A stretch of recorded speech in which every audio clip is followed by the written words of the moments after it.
and hello. What do you mean, Connor? We are live. Sorry, there was just there were some triggering phrases about an HBO show that started to spark some intensity. Hello. Something about a big chair and a game surrounding it, and it's not musical chairs. And let's not go any further than that. Hi everybody. Welcome to Roll with Advantage. My name is Joe, and welcome to session number 40. Woo. Woo. Woo. This game's about to go through a midlife crisis here in a couple sessions. So that seemed threatening. I promise it wasn't meant to be. So thank you all for tuning in so far. We are... Oh, wow, look at that. We got a new follow just a few seconds ago. We got Trace number 3. Thank you, Trace number 3, for the... Welcome to the squad. Welcome to the family. We're all family here. Let me add like a little alert notification thing. There we go. Now let me replay that. Boom, it worked too, because I got better at adding Twitch assets. Yay, all right, woo. Okay. Rock and roll. So thank you for the follow, and there are no important announcements today. Everybody's here, we're all accounted for, and we're just gonna play some Dungeons and Dragons, and yeah. So let's roll the intro and get started.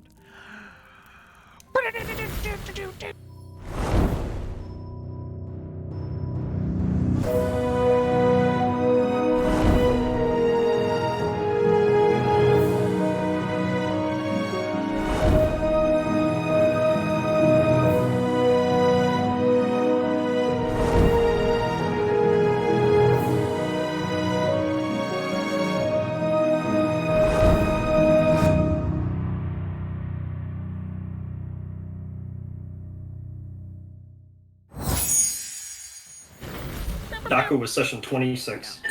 All right, everybody. Here we are in the game. And as I said for Afera last week, every group gets one. So this week, I will be doing the summary. So let's go ahead and get some opening music playing. Yeah, Icy Waiting theme. Yeah, this is a good one. This is a good one. All right, so... Last we had left off, our intrepid group of adventurers had found themselves finally in the city of Fjardeleth, this sort of capital city on the northern edge of Jormungandry, specifically in the northern portion of Jormungandry, the fractured peninsula. Fjardeleth being the only bastion of civilization in this entire area, one of the only places where you can go and you know you can be safe. Mainly this is because inside the city limits, nobody is allowed to bear arms openly, or concealed for that matter. If you're caught bearing a weapon of any kind, even secretive, on your person, well, then you will be put to death. It is as simple as that. The guards will come, and even some of the greatest warriors who've walked the streets of Fjardeleth, it's said that even them, they can't stand up to the guards that exist within Fjardeleth. The rulers of Fjardeleth take that rule very seriously. And all of you last session were able to meet one ruler in particular. In fact, the leader of Fjardeleth, Odin Stormcrow. This entity that watches over Fjardeleth, their leader, their Jarl, if you will. And, well, some discoveries were made about Odin. For one, Odin being the father of Cecily. Him wanting to find Cecily after all these years in order to finally have her back home. Claiming that he had to send her away all those years ago with Cecily's mom because of a prophecy that had driven the other leader of the city, Tyr, insane. That prophecy sent Tyr to try and kill Cecily and her mom. But luckily, Tyr wasn't successful, as Odin killed Tyr. He admitted this plainly to Cecily. And they talked more. They talked more about what Tyr wanted, about the prophecy itself, and about Cecily's new role in Fjardeleth. Odin claiming that if Cecily wants to truly unlock her powers and truly understand what her purpose is, if she really wants to find it, if she really wants to unlock the magical secrets that lie within her, she must be baptized within the dew of this branch of the world tree, of Yggdrasil. She must be dunked in the dew, as we have been saying. And Cecily's unsure as to whether she wants that. It's a big commitment to be dunked, to be baptized, we'll say it that way, to be baptized within that dew. There's a lot of implications there. And if there's one thing that Cecily has had problems with before, it has been family and with commitment. As anytime Cecily has been anywhere close to truly caring about somebody or believing that they're there to help her, they always end up stabbing her in the back. And so Cecily is having a lot of reservations about this moment in particular, and we'll just have to see what happens in regards to that this session.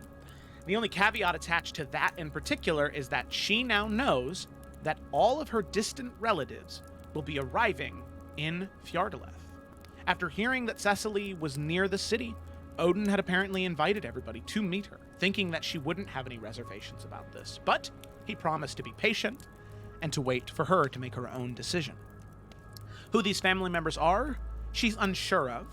All she knows is that Odin's 3 sons, Balder, Thor, and Loki, will be there. And so will Thor's sons, Magni and Modi. In terms of anybody else, she's not exactly sure, but I'm sure we may or may not find out this session. That was thing 1. The big thing that happened this session was that conversation between Cecily and Odin. There were 2 other things that happened of import. One being a discovery Bianca made of her blade and her blood hunting abilities. For one, the fact that she discovered that her blade belonged to a tribe in the area of Afera.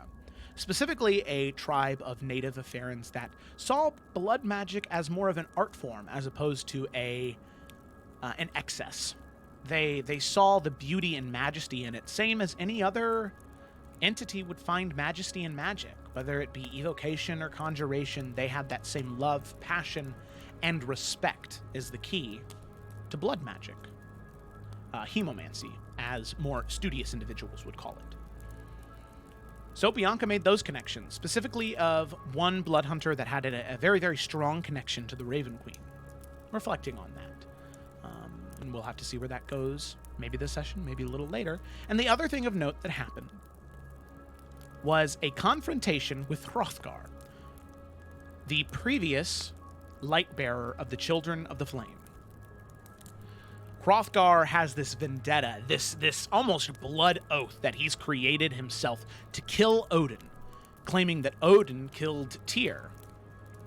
And, well, not that the party knows yet, just Cecily, but Hrothgar's right. Odin did kill Tyr. But from Odin's perspective, he did it to protect his daughter. To protect something that he really, really cared about. Rothgar, however, promises that he will abstain from his bloodshed momentarily. He knows that the Children of the Flame need him more than he needs his vengeance, and he's willing to have this conversation with Odin. A sit-down conversation as mild-mannered as he can, as long as Caricilla, Morwen, and Sunni organize that mission. Now, here's the thing. On the way back from the Lion and Lamb Inn within the city of Fjardeleth, there was a confrontation between Sunni, Caricilla, and Morwen. Caricilla and Morwen telling Sunni that they were uncomfortable with him having the remains of Bahamut on his person, as it led to him almost dying and led to his friends almost dying. That this small collection of scrapings has already provided them so much strife, they don't want it to bring them any more. And according to them, they have a way out.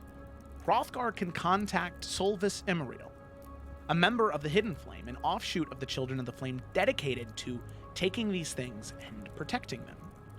Sunni sadly had reservations about that because of the truths discovered of Imariel by old Nalfian, claiming that Imariel was the only person left alive at the end of time, aside from old Nalfian himself. Unsure of what that means, Sunni just doesn't trust Imariel to take these and not do anything poor with them. Confrontation ended on a very, very tense note, as the companions, the three of them, walked back to Tyr's temple in silence.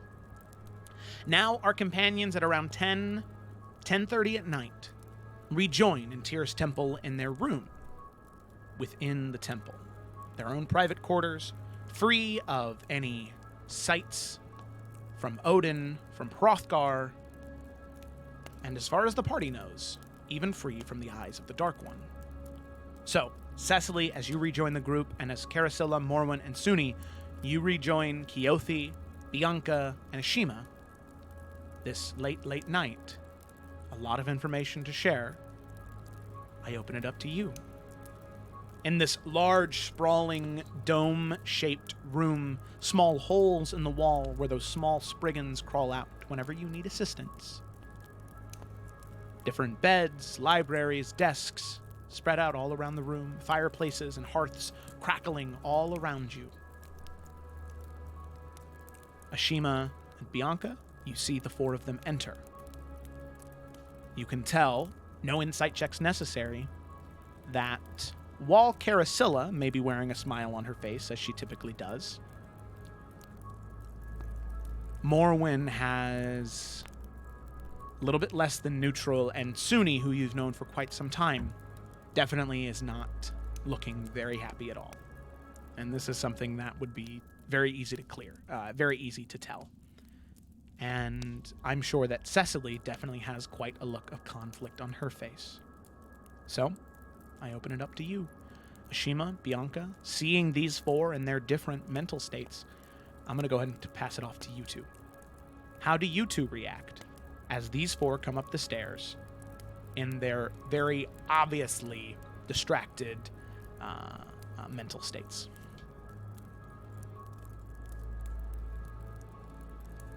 Ashima will. He'll just say, I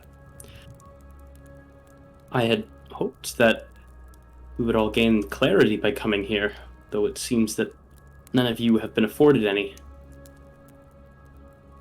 Or perhaps too much. Yeah. Yeah, a little too much, maybe. You alright, Cecily? Well, no. I mean... Okay. I think I believed him.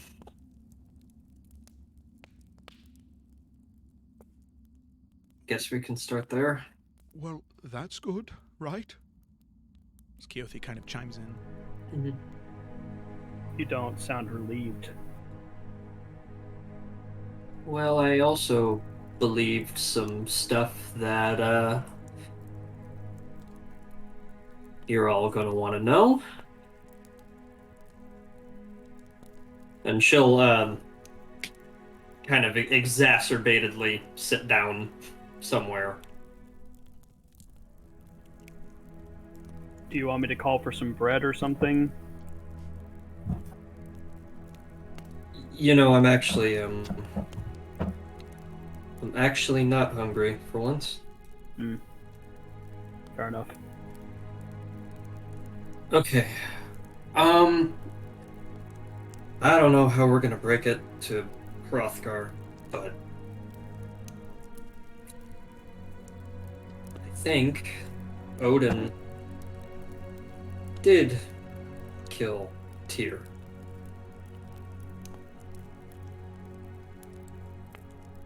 Don't complicate things. What? Yeah. For what reason? Well, that's even worse. Or better. Or... something.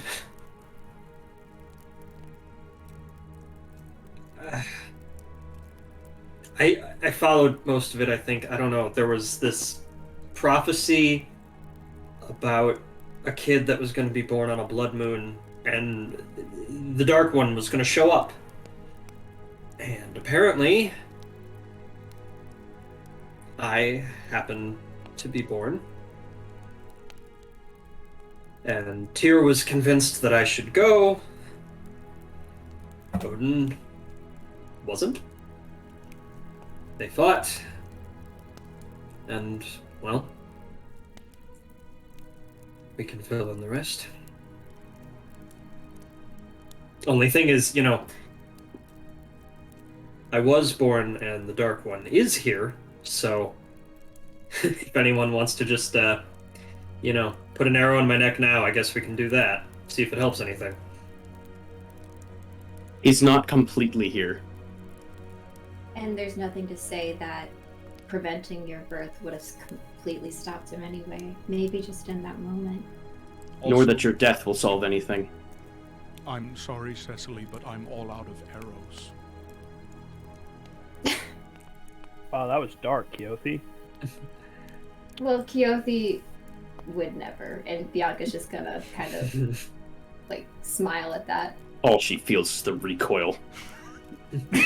I know that Cecily likes dark humor, so I was just trying to lighten her mood. Oh, good point. My bad. It's okay. I forgive you, Morwen. Thanks. I had heard stories. I never left the Hearthstone until, well, 3 or 4 months ago. Well, I guess 5 now? The time thing is weird. But I had heard about a battle in Fjordaleth that had happened.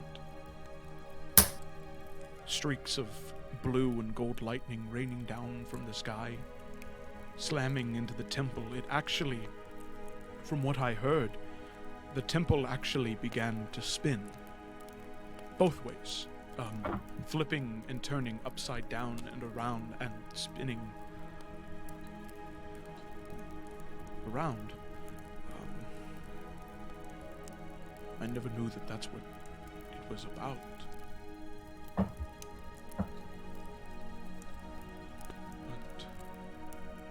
it would line up, I suppose.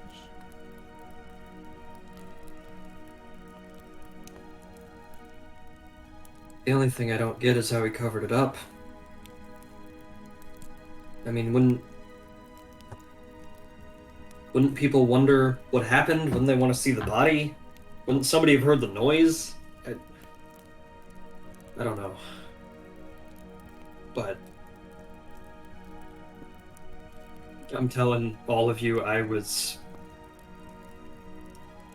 waiting to catch him lying about something for 3 hours, and he never did.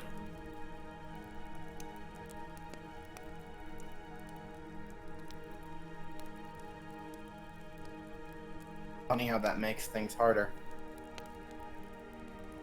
Yeah. Yeah, I'm a lot better at abandoning people at this point.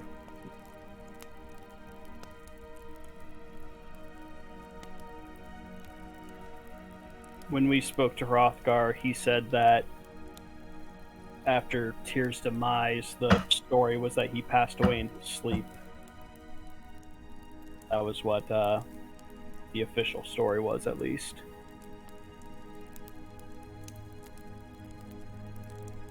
He didn't buy it. Sure, he wasn't alone either. Yeah, I'm not surprised. Kind of makes me wonder if half the town buys it even.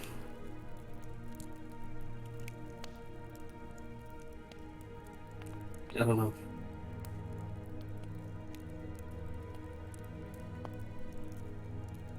And as far as me goes,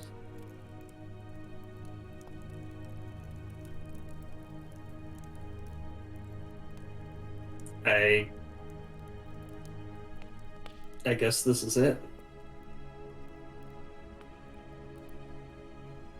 In what way?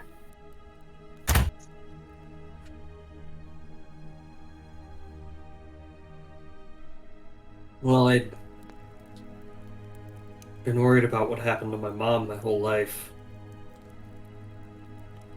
Never really thought about my dad because he wasn't there. But he showed me a picture of her, and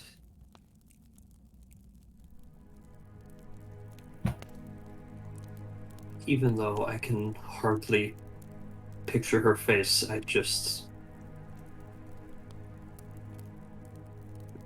it was her.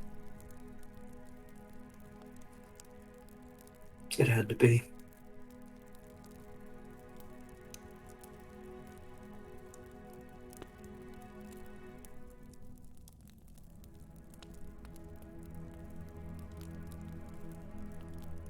So, while all of you are sorting out whether or not our Dragonborn friend is gonna murder this guy, I guess I need to think about how much I want to know him in the meantime. Hrothgar's agreed to meet That, with yes, we Odin. have arranged for a meeting, and he will stave off any murderous intent before then. But before we talk to Odin about this, I'd certainly want to have you okay with it first.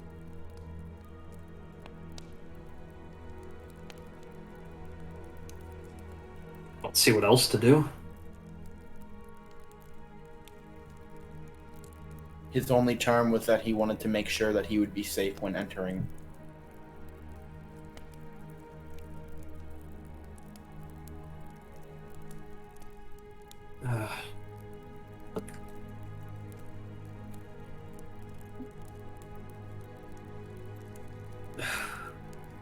I can't.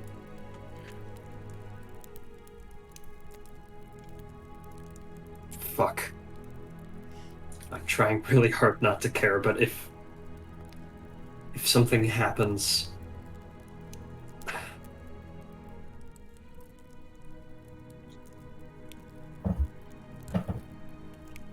Well, I will be honest in saying that the best we can do is have each of them give their word that they're going to be civil in this, but I think we should be able to take as many precautions as we can to make sure that things will be, well, less risky or dangerous. Yeah. I mean, thankfully the city already has its little ban on weapons. Certainly goes a long way when it comes to murder intent.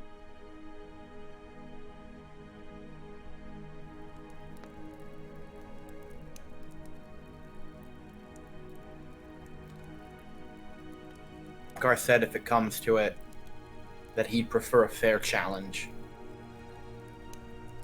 And I figured I'd let you know that he thinks that he can beat him. If it comes to it.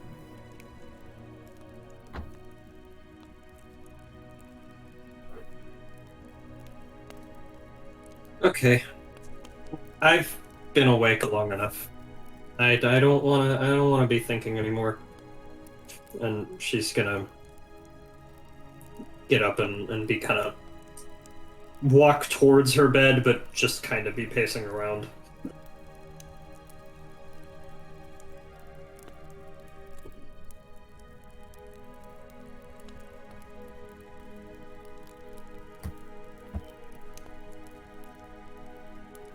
Poor kid.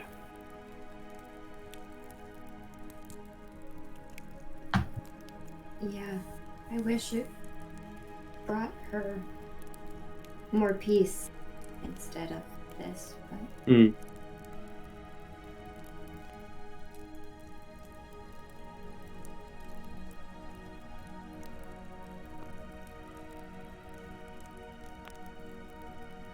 I think we do have a lot of ground to cover before tomorrow comes. At least tomorrow night. I mean, if Odin's other sons are coming and, well, more extended family, I think it'd be wise to have Rothgar and Odin's meeting before all that. Can't imagine having relatives running around is going to help in anything. Cecily kind of like tunes it in again and turns around and goes, "Oh shit! Oh, I didn't even think. Oh fuck! There's gonna be a party. Hey, look, it's going to be a bad thing. Yeah, it's horrible. Everyone's gonna be looking at me. Then give them something to look at. Ugh. No. You all remember in Summer's Rest, I had one person talk to me and I fell on the floor. This is true. She did have one person talk to her and fell on the floor. Yeah. Like you tripped or you passed out or what happened? Like I gave up standing, Morwen. I was done standing.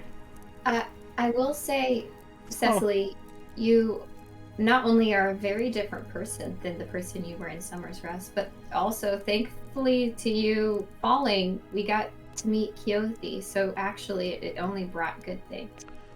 That's right. If you never would have came up to that room, I don't think I would have left with any of you. You think ought to there's fall gonna again be, at the party. What, is there going to be a quiet room at this party?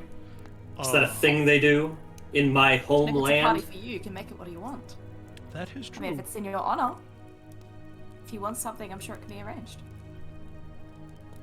Well, technically, you could just come back here, right? During the party. Like, it's being held here. Yeah, but like that's like, isn't that like not a thing you do? Like when it's your party and somebody's throwing it because it's your party, and then you leave, and then they're like, "Come on, Cecily, everybody's here for you," and you're like, "I don't want to be here. You did this to me." I think other people just want to be at a party. No offense, Cecily, but some people just like to get together. Sorry, could I tap on the wall and to like try and get the Spriggans to come back? Yeah, sure. How many times do you tap on the wall? Just a couple, Okay. maybe 3. 3 Spriggans sort of jump out of the ceiling. I'm gonna whisper to them quietly. Is there a way that during a social event one could make their way back to this room without attracting too much attention? See the 3 of them kind of look at each other. They kind of make like these cracking bark noises at each other. There's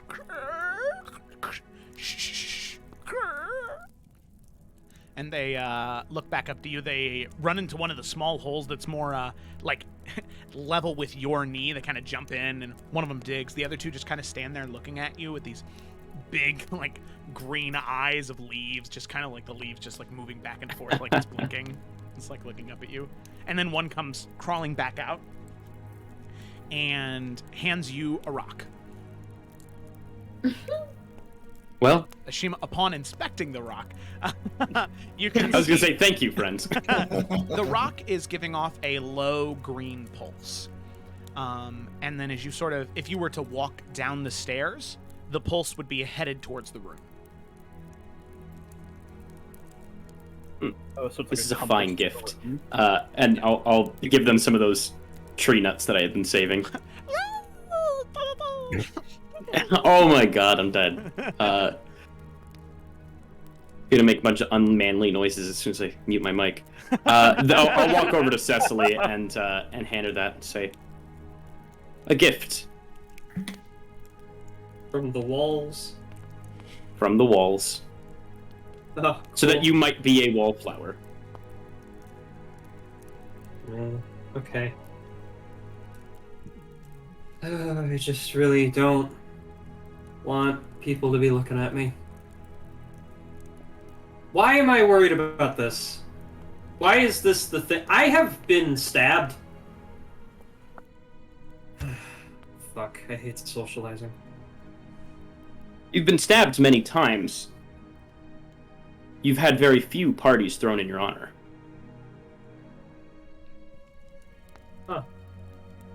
Better the devil you know. You know, I've never really looked at the numbers, but I think you're right. Oh, fuck, okay. Look, Well, they'll like you by default, right? I mean, they're here to celebrate you. It's not like they're going to be using this to judge you or anything. Well, it's a perfect opportunity to disappoint them, is what you're saying. Well, I don't think that's true. I think, given that it's a party, there's going to be a jovial atmosphere anyways, and people aren't going to want to be disappointed. And so they're going to look to not be. And, well, as long as you're there, you can confirm that you're alive and well and in flesh and blood. That's all they're looking for, I imagine. Yep. Other than that, you know, good drinks, good company. I'm sure that's going to keep more than most satisfied. I am alive. And I do have flesh. And blood. Okay, I'm gonna...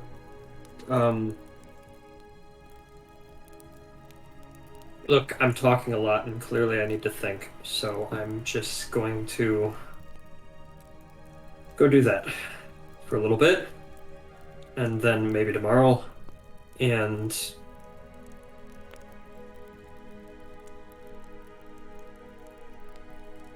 how about this? I obviously am really not sure about how much I should buy into all this stuff right away. I mean, I don't know what the does do. I don't know what it do, and I'm not sure if it's gonna change me or something.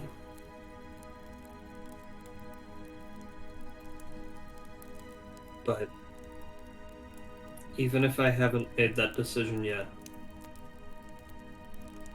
and it's time for those two to talk to each other,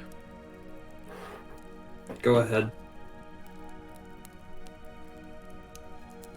I think there's still going to be time before they have their duel or whatever. If they do, I really hope they don't.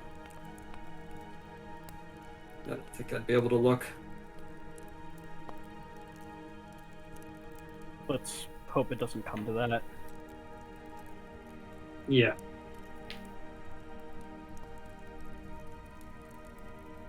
In the meantime, I'm gonna think. And she'll now finally just like sit on top of her bed, cross-legged. And think. Okay. What about the rest of you?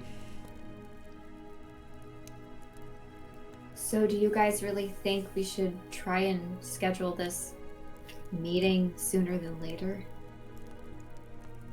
I think it's the wisest idea. I mean, it's hard to know where exactly the meeting is going to go. If it's going to,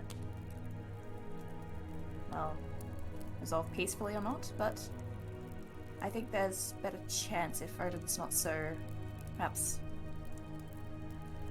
clouded by having family around. I would agree. Especially with so much. I think it's already risky enough as is to have them talking in the first place. And to be honest, there's very little we could do in order to make sure it's secure. I also feel if we wait any longer, Hrothgar will simply grow impatient, particularly if he sees him in a jovial atmosphere. He'll become envious. Well, I can't imagine that he would see other relatives being there as making it more difficult to find an opportunity to, well, get Odin alone.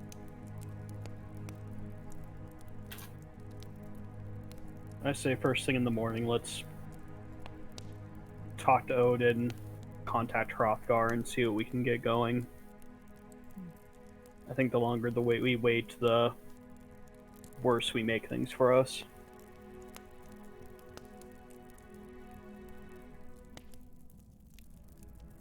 And to be fair, there's also the matter of our main objective here. mean, we've gone into the temple, but still yet to, I guess, see whatever's meant to be taking us back in time. Yeah, and letting them let us get close to it or even use it, whatever this is. One thing at a time.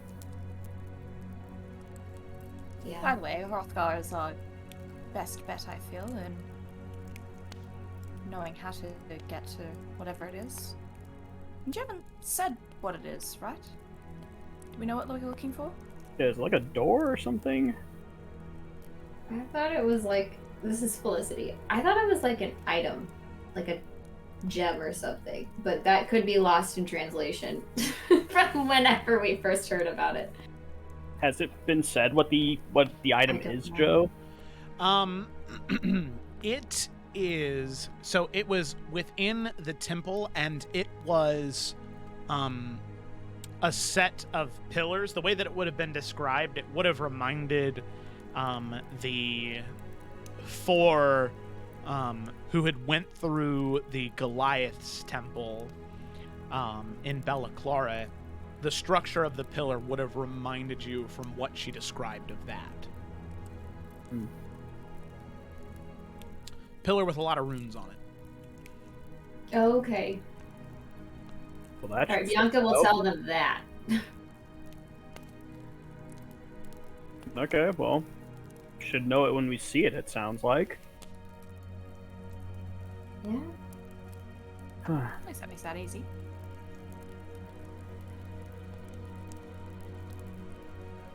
So I think there's a couple things we need to deal with before that happens. And she'll also take a note to kind of look a little pointedly towards Sunni.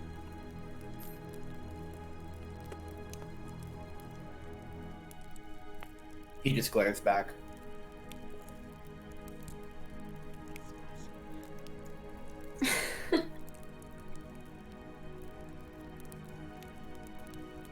Again, it's getting late. I feel like it's still good to implement a system of watches even if we're here. I'll take first. I'll also take first. Oh. Maybe not. I'll take second. I'll also take second. Okay. Alrighty. So, 2 watches. That is really all you need. So, then, with that, all of you head to sleep. And we Sorry, one thing, Joe? Yeah. So as everyone's kind of like getting down, minus Morwen and Sunni who are doing the first watch, Morwen goes into her bag and she'll kind of fumble through some stuff. And she'll pull out this little pouch that's like tied up. And she'll head over to Cecily. Hey! And she'll just kind of like lightly toss it so that Cecily can catch it. Cecily will not respond verbally, but she will inspect. Don't open it. It's just a mixture of various herbs and stuff. I put it under my head whenever I sleep. The smell supposedly helps you fall asleep. I think you could use it more than me tonight. Thanks. I do want that back though, just so we're clear. Got it. Okay, cool. Sorry, it just really helps. So, and Lauren will kind of like nod her head for a moment. She'll kind of like look at Cecily, and she'll just stick her hand out for like a fist bump, but she won't say anything. She'll just kind of look at Cecily. She'll return it after a moment. And then Lauren just gives a nod, and she turns and walks off.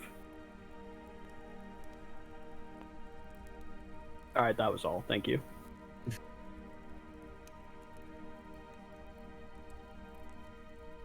Okay. Alrighty. So then, with that, we now move to our first watch of Sunni and Morwen. So, Sunni, Morwen, as the two of you head towards your watch, you can get distance from one another. Obviously, the room is so big, and there's only one entry point, which is the stairs. So if the two of you would like, you can be separate from one another. But if you'd like to talk, that's possible too. Morwen's not going to engage in any conversation unless prompted. Yeah, for full transparency, I'm just trying to make sure that the person who is the most physically intimidating out of the two of them is not awake when I'm asleep to steal things from my stuff. Oh, it's so funny. Okay. So, the two of your watches, go ahead and make 2 perception checks for me. Or each one of you make a perception check, please. Clickety clack. Down the 12. track. Mine's 12? not that good. It's like a 3. 3, okay. Yeah, watch goes Yeah. as expected. Two of you are pretty quiet, doing your own thing. And then eventually, Bianca, Caricilla, the two of you awake. And Morwen and Sunni, the two of you head off to sleep. So, Caricilla, Bianca, anything on your watch you'd like to discuss, or are you just kind of waiting? I don't have anything in particular. She'd probably read more of the book, but no, well, actually, nope, I just came up with something. Okay. Okay, so sometime while Bianca's reading, she'll kind of shut the book, making sure both Morwen and Sunni are actually asleep. She'll turn to Caricilla. Is everything okay? Between what just happened before you guys got back here?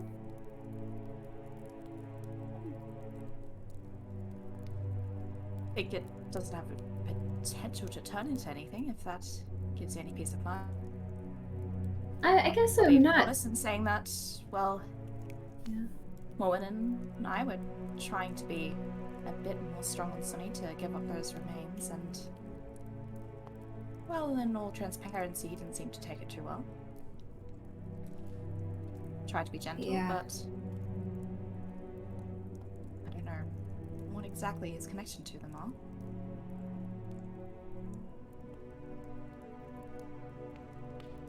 I mean, everything makes sense now why the energy was like that when he came in. Yes, well, Did you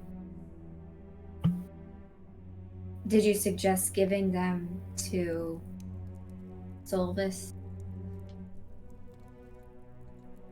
simply think it's the best course of action. Yeah,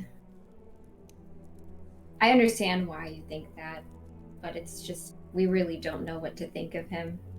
We've had 2 very strong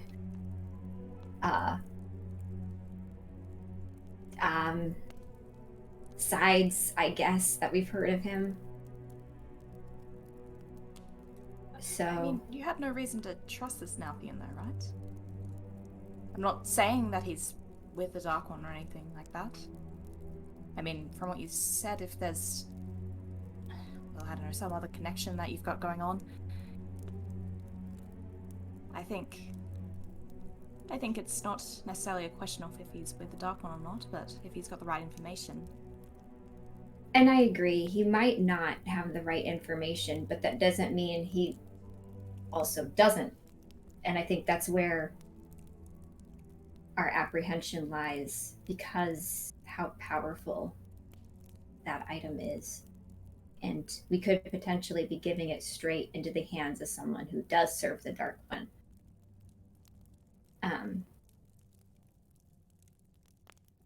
But I understand what you're saying, and I also understand why you don't want it around. I don't really want it around either. I just don't know what to do with it. I mean, I find it honestly unlikely that Solvis would be involved with the Dark One. I mean, you mentioned that he helped you before, right? Well, he was teaching he was Cecily's teacher. Which is why when we saw what we saw in the future, it was so heart-wrenching. Definitely for her, more so than any of us. It was just hard to watch her go through that. I don't know. It's just so hard to know who's lying. because I will somebody say that is. If Solvis is with the Hidden Flame, it's going to be one of your best bets. I mean, it's not like the Children of the Flame, not really. It's more secretive. Branched off, sure, but I think they very much have the same dedication to being opposed to the Dark One. And But are there... with something like the Hidden Flame, I can find it very unlikely that he would truly be, well, such a threat. And it wouldn't just be him dealing with it. I mean, especially since Hrothgar will know that he has it. It's not like he can do anything in secret. I believe it'd be pretty easy to follow up with what happened with it, or where it's being housed, or whatever you're meant to deal with things like this with. But would you say everyone, without a doubt, in the Hidden Flame or Children of the Flame don't potentially have some bad intentions? Like, without a doubt, everybody, blank slate, must be opposing the Dark One. Well, again, full transparency, there are certainly some that are more questionable than others, but like I said, the Hidden Flame is different to the Children of Flame, and if I'm honest, I can't tell you too much about the Hidden Flame. I don't know too much myself, but point is, it's going to be safer than it is here. It could be. You're right. You're absolutely right. It could be. But it also might not. And But I like our chances with the Hidden Flame more. I mean, think about it. When we arrived, Sunni was pretty much already on death's door because of it. And there was only 2 Banshee. I mean, with everything being unleashed and unsealed with the Dark One, you really think they're not going to send more? no, you're What right. do you do next time when there's 5 Banshee all coming for it? I can I tell you don't that know. not everyone's going to make it out of that fight. I know. I know. It scares me so much. But I still, even knowing all of that, am not gonna lie, I don't feel confident giving it to Solvis. But I hear you, I understand, and I'm very afraid. I think we need to get rid of it, but I think we need to be sure it's not being put in the wrong hands. Like, sure. I think we just need to see it Is there destroyed. any safeguards you'd want to see put in place if we give it to Solvis? I just want to see it destroyed. If he can destroy it in front of our eyes, 100%. If it gets destroyed, I'm comfortable. I don't like the idea of this super powerful thing floating around where any sort of servant of the Dark One could come and steal it. I just wish we could see it destroyed. But that's what, didn't you guys say there's something in Brahmsgrove that could destroy it, like a flame?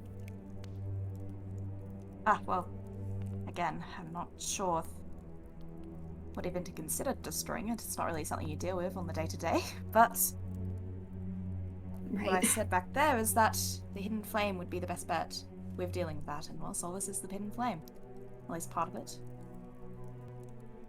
And so, even if he's just a messenger, if the other members of the Hidden Flame are aware that the remains are, I guess, coming their way, regardless of Solvis's allegiances to the Dark One or not, I really doubt that all of them have been so corrupted.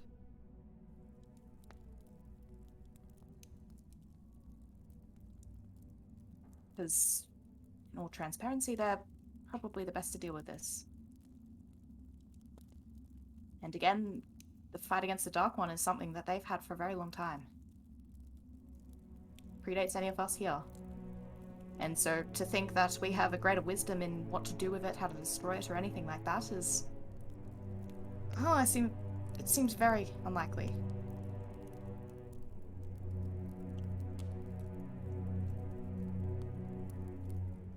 And with something like this, the more people that know about it, that should know about it at least, that we can trust to know about it, the safer it would be.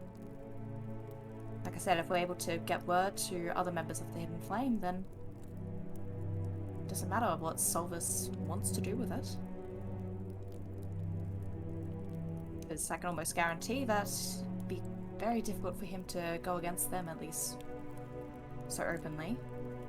And they would have more than an invested interest in making sure that he doesn't. Well, he is I don't know if you've ever met him, but he's an incredibly powerful being. But I imagine most people with Hidden Flame are. It's not an easy thing to get into. It's not like you can just waltz into it. Right, but what I'm still saying is we don't know. We don't know how we personally don't know who's in the Hidden Flame, who's more powerful to maybe, if Solvus is a servant, like, take it from him. We just don't know. And if I learn more information, especially about the Hidden Flame, I'd feel more comfortable. That's for sure. Then again, it also isn't mine. It is Sunni's. I mean, guess technically it's not Sunni's, it's a god's, but... If you're worried about Solvus ever getting his hands on it because it could be connected, because he could be connected to the Dark One, then I think you're worrying about the wrong thing. Because again, if the Dark One wants it, the Dark One's going to take it. Especially from us. Excuse me, sisters. I'm sorry to bother you at this late in the evening. As the two of you sort of look over, you can see this very, very frail old man, big, long, white beard, this sort of wreath of leaves around his head, holding a staff like a walking stick, in these white robes sort of trimmed in this very bright red sort of lattice work pattern. He says, I really hate to bother your conversation, as, well, whatever you were talking about seemed like it was rather intense. But you might not have met me yet. And you see him just kind of grimacing at the conversation he walked in on, whatever you two were talking about. He says, well, you might not know, it's, my name's Mimir. I'm servant to Odin, his advisor. And this is Mimir right here. Now, the thing is, you can hear that as he walks, there is this subtle sound of, like, hooves, like, as he's walking. Oh.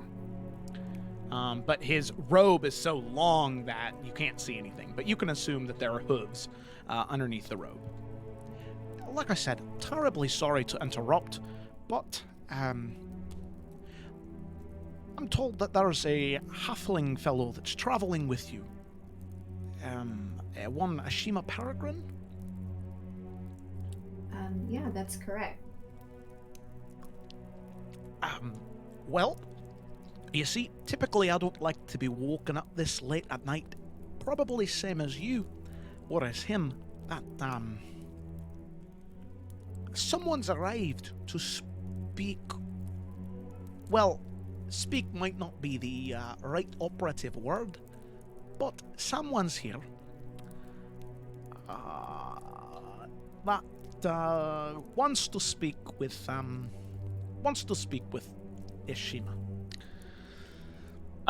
He'll go ahead and sit up from his bed and say, I have a visitor? Oh. Yes, you do have a visitor. You must be the one? When you're laying down like that, it's hard to tell what the height is, but sitting up straight now, it's a little bit easier. His feet are, like, to the sides, but he'll, like, put them vertical. So the full length can be seen. Yeah. Oh, you know what? That clears it up as well. Like I said, very sorry to bother your rest, but this visitor seems rather urgent. Wouldn't believe how difficult it was to get it out of him what he was here for and what he wanted. I'll head down right away. All right. I'll wait at the base of the stairs when you're ready to head that way. He'll throw on his, like, warmer overrobe, and then before he leaves, he'll stop by Caricilla and Bianca, clear his throat, and say, I was not listening to the whole conversation. And then he'll walk off. I don't know if that's more comforting or more concerning. I know. Okay.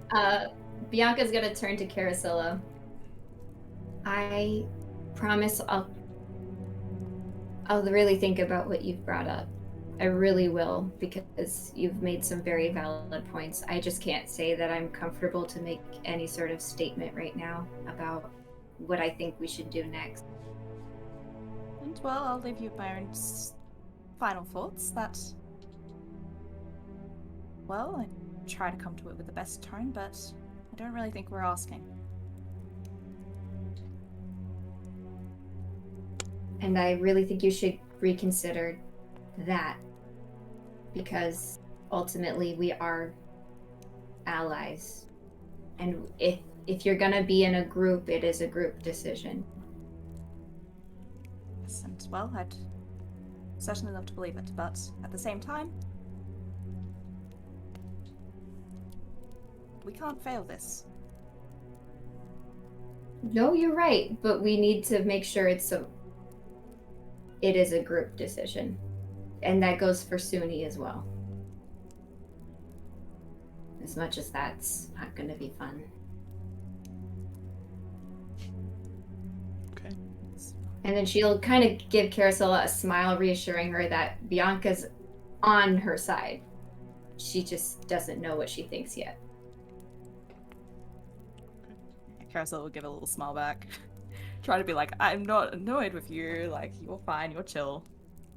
I like how what you guys are doing right now, nobody can smile and say that like with just body language. I think you guys are just trying to help each other. Okay. Yeah. Fine. Bianca says that with a smile. Yeah. Let us be descriptive. With their smile, they said that. 17 Caricilla literally smiles later. and says, "I'm not annoyed with you, just so you know." Yeah. No, it's totally fine. It's not a big deal. It's just funny. Okay. Oh, that's funny. So, let's move now to Ashima. Heading down the stairs, you can see Mimir standing at the base of the stairs, waiting. Kind of looks up to you. He has a smile on his face, and he says, "So there, friend. Oh, hey, Kent X Psycho. Thanks for the raid. Party of 6. That's awesome. Hi, everybody." Very, very fitting Viking moment. Yeah, we're in a fantasy Scandinavia, but in a homebrew world. Anyway, they're talking to Mimir, Odin's servant. Odin's here. It's a great old time. Okay, so Mimir, as the two of you are walking along this pathway, sort of leading you to wherever this visitor is, Mimir does strike up a conversation with you, and he says, "So, friend, hate to pry a little bit, but as I'm sure you've already heard from his own voice, or maybe from the whispers within the city, but it's no surprise that Odin's quite the information collector. Likes to know a lot of things and likes to keep a lot of things in books in his own library. So, brother, tell me this.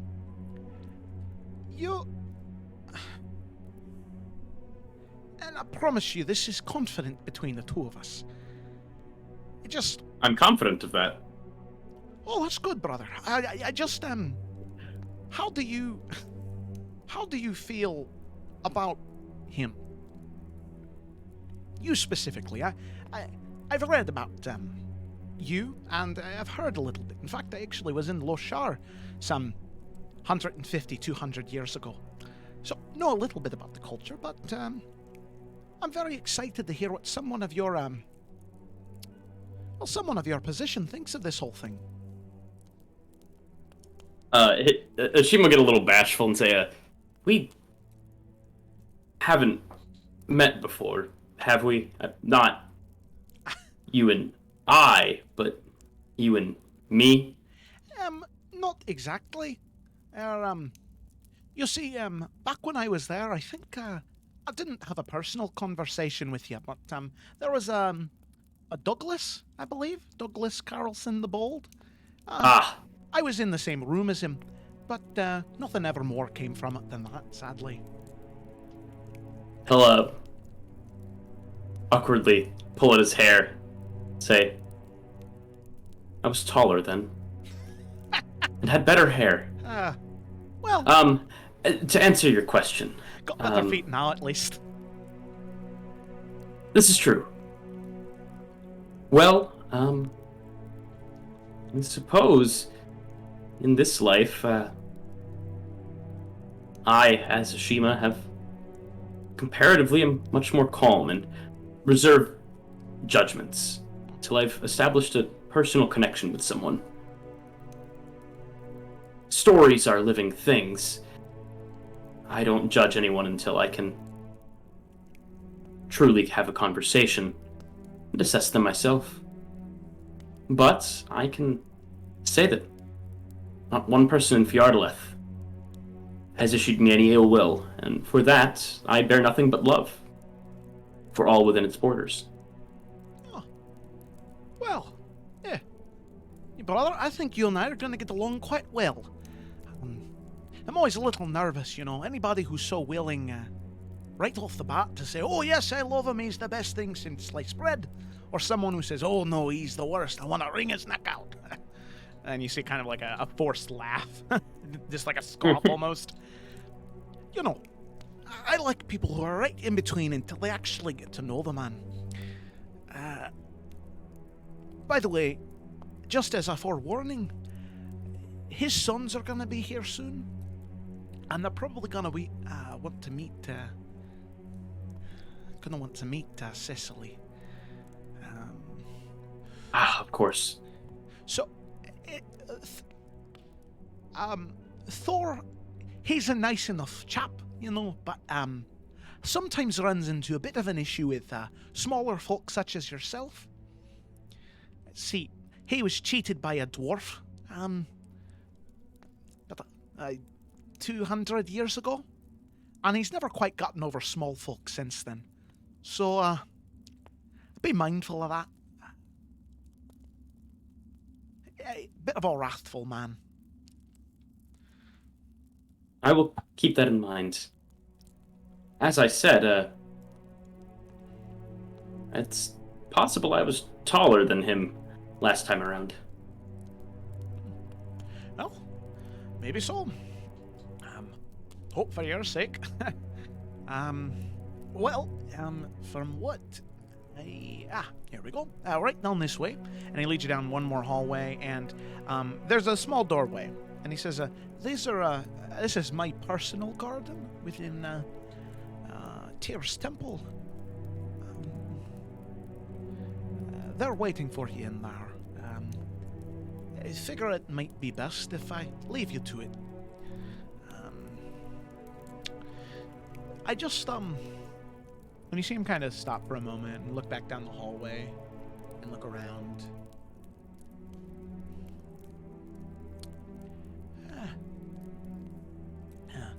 May the will of the weave keep you safe there, brother. And he kind of gives you like a forced smile and nods and then walks away. Yeah. Shima will give him a bow in return. Okay. He'll head on in. All right. As you open the door, you can see a sprawling garden in front of you. These small orbs hanging from the ceiling giving off this very low natural sunlight. Different plants, whether they be seasonings or spices, or whether they be fruits or vegetables, or just natural, more... these look very pretty plants.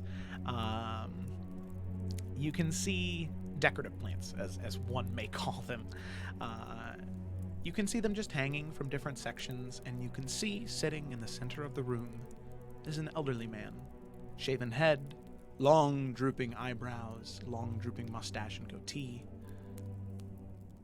A blue coat and dark gray charcoal pants, sitting cross-legged in the center of the room.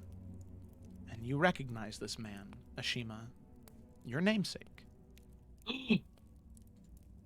Master Gasp! Ashima.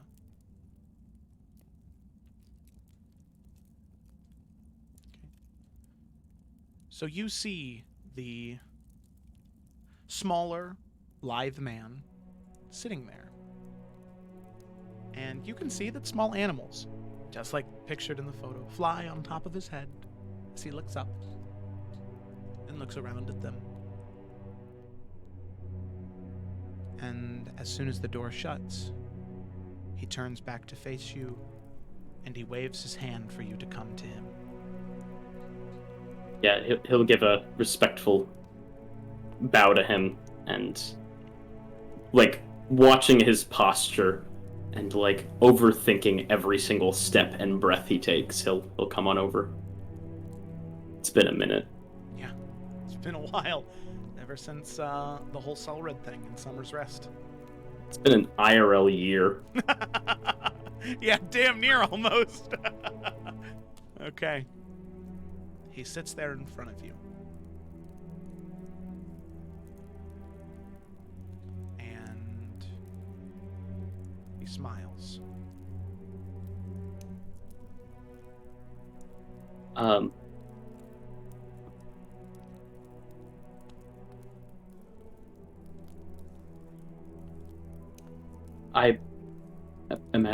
I'm at a loss for words.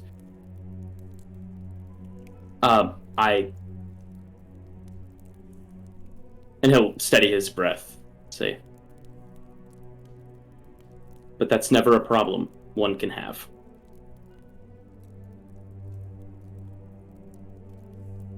You will be expecting a report. For what I have learned, but I imagine you already know much of our travels. And he'll start to go into the story, just waiting for his reactions throughout it. He'll report cliff notes of essentially everything. And just so you know, regardless of what you say, his face is stone through most of it. Okay. Very little reaction, if any at all. All right, then. So yeah, seeing no reaction, he'll go through the whole thing. When they left Summer's Rest, or I guess the tournament, Selred tournament, and then the trouble with the law, being on the run, Poe, and then, pardon me, the ruins and Keothi, and finding our way to the Western Salamander, and all of it, yeah, and eventually coming here. The future.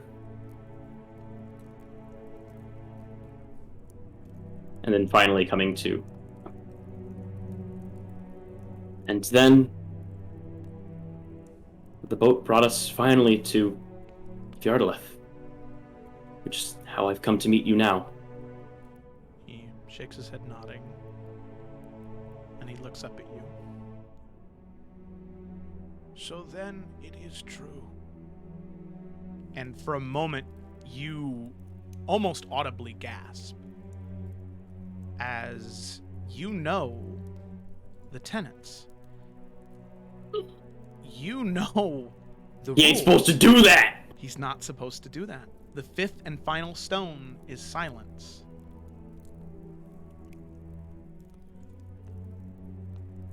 As he breaks his vow with those words, so then it is true.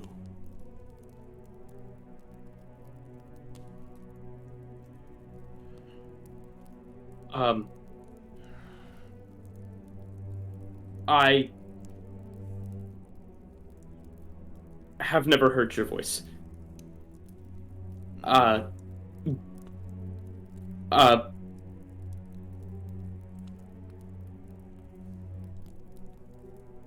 It is okay. Do not worry yourself, young Master Ashima. There is much you need to learn, and I have little time to explain.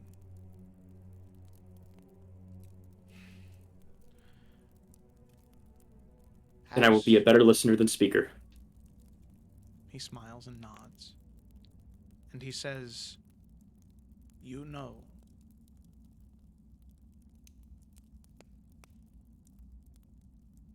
that in order to master the fifth stone, to complete the cycle, one must achieve silence as the only way to achieve true harmony.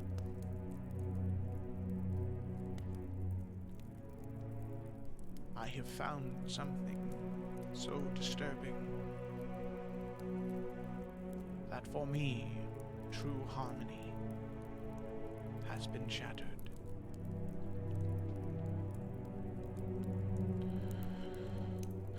And he exhales and says, "There is something you must learn from me, and there is something I must tell you.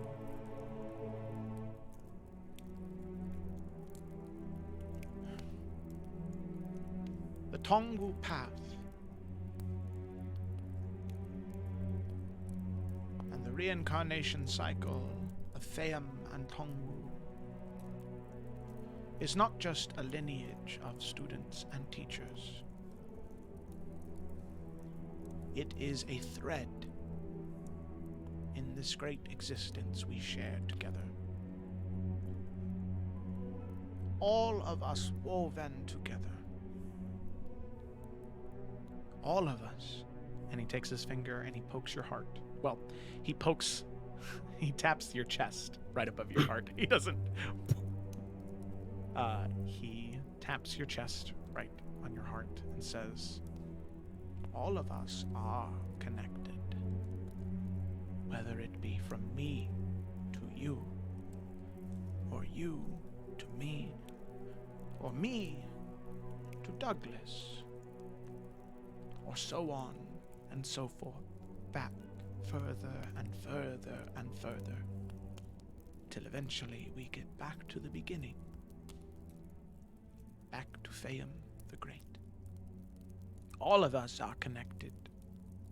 All of us carry the burden of teacher and student, of Fayam and Tongwu, and over and over and over in this great cycle. This cycle very important to all of us.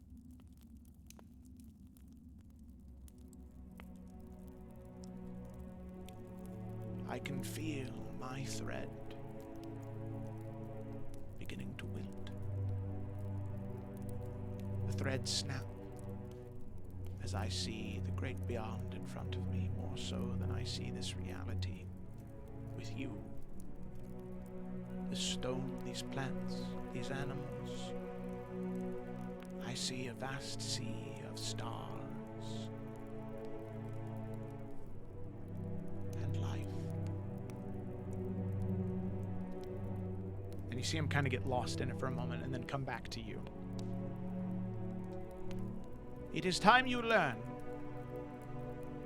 how to commune with not just the past lives of Tongwu,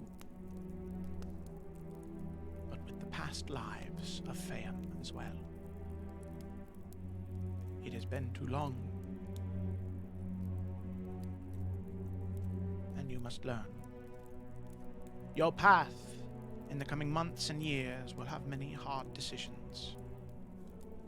We all wish you to make them informed from not just the history you know, but from the history we can all share.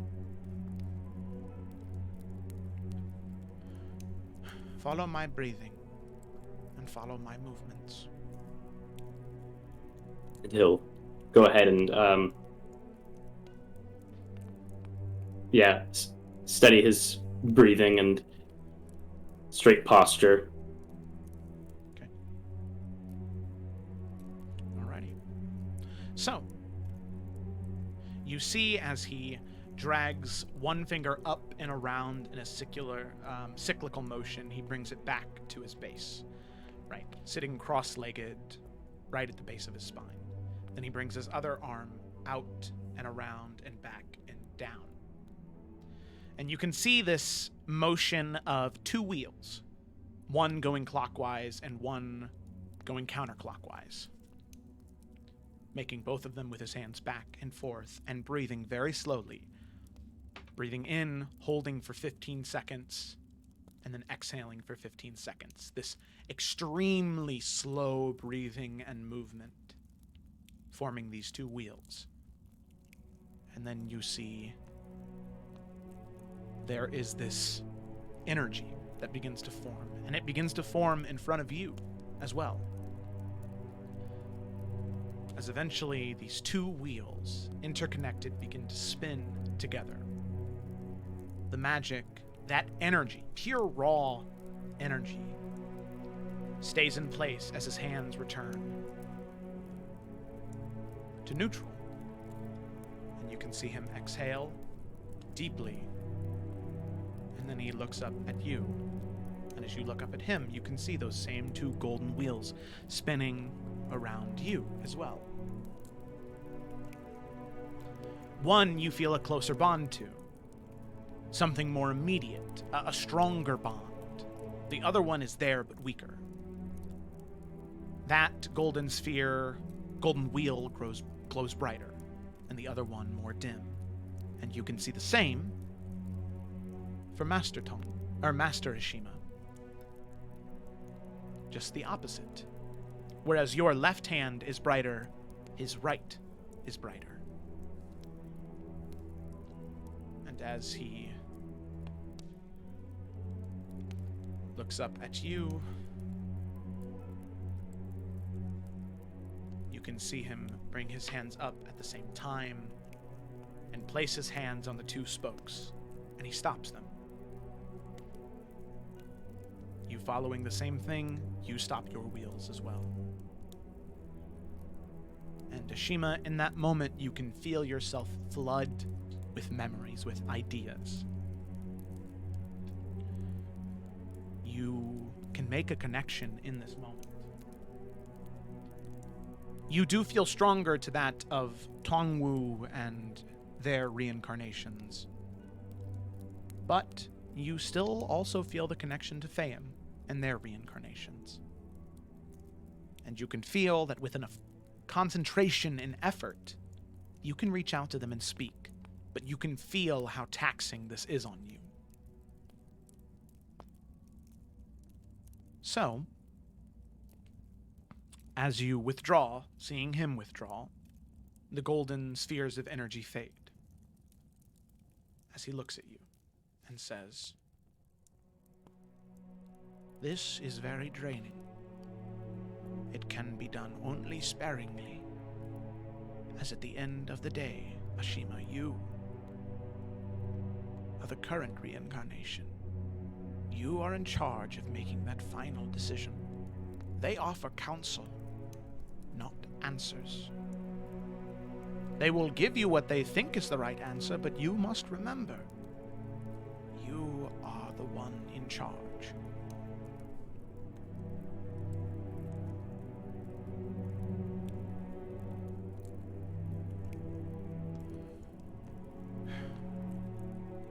You see him exhale and watches for a response. Is the threat we face in this current life truly so powerful that we require all of our lives acting in tandem?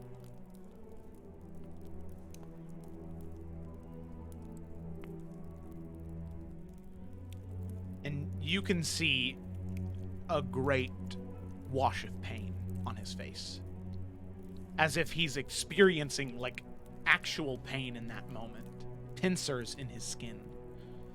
And he inhales and exhales, and he finds his calm, he finds his center. The danger we face is not just to our current life, Ashima. It is to all lives. After you left Summer's Rest, I returned to Loshar. I could feel something in the distance. And I traveled. And I meditated. And I reached out past our realm, past our reality.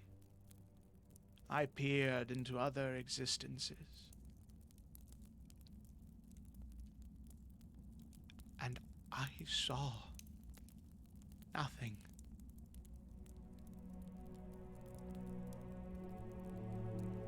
I saw death and destruction, fire and brimstone, and a great darkness looming over all. Reality after reality after reality. It was all gone, Ashima.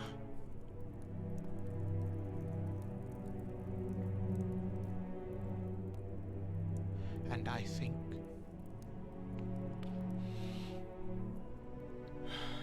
you can see him exhale. I think that we are partially to blame.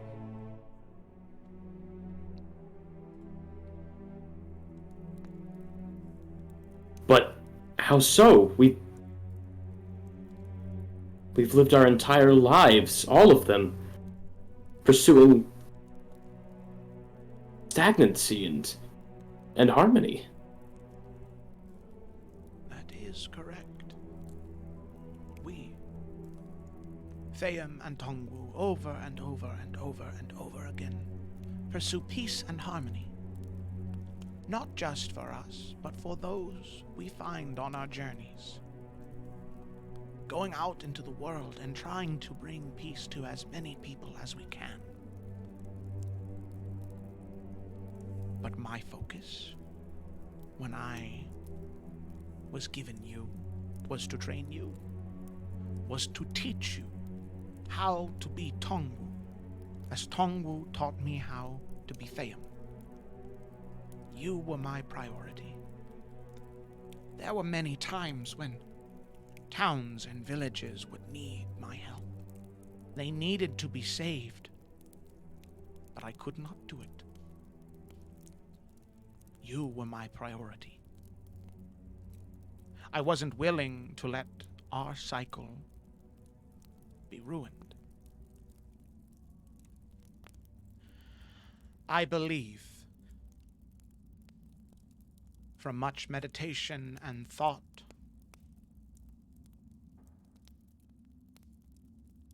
that our cycle, that cycles in general, must be broken. If we look at time, cyclical, reincarnation,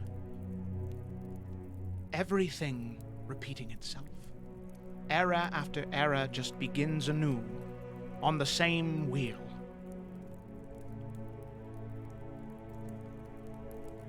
Then there is no room for change.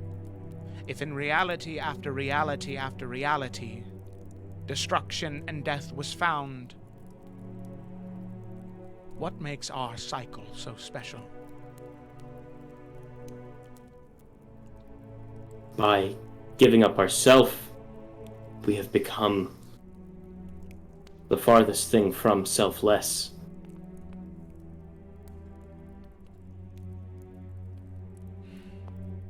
I understand. Now, remember, Ashima, I am but a reincarnation of Fail. I am one half of this partnership, of this wheel. You are the other half. I do not claim to know exactly the truth. All I have is what I know. It is up to you to make the decision. I left the monks in Loshar with specific instructions to not seek out my reincarnation unless you request it. The decision is yours. Do we follow time linearly and allow change to happen? Or do we pursue reincarnation as a way to make sure that consistency is had, that our cycle is maintained? This choice is yours. As I can... And you can hear his breath become labored. I can feel... It called to me. I can feel all of them. This is not goodbye, Ashima. I will always be with you, should you need me. This choice is yours, Tongwu. This choice, and you can hear his voice just subtly change. As he looks towards you with a blink, his eyes change. This choice is yours, Tongwu. And it blinks again, and they return to normal. Farewell, Ashima.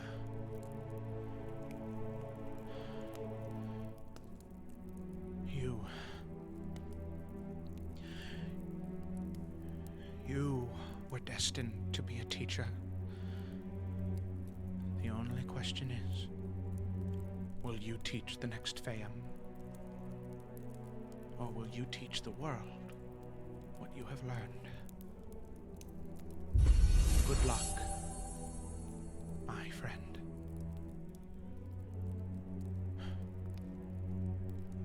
We will... All that belongs to me belongs to others. And we will be in harmony again. You can see him smile. And with that, there is a brief twinge of pain, and then this look of happiness. We shall be in harmony soon. And you can see that in that moment, not fading to dust, but just unraveling slowly, like thread in a piece of fabric. His form just begins to fade. And you can see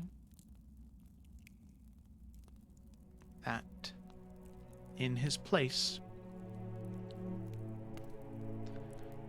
there is a scroll. A scroll that, should you choose to give it to the monks of Loshar, they will seek out the reincarnation of Fayam, but only at your request. Whew.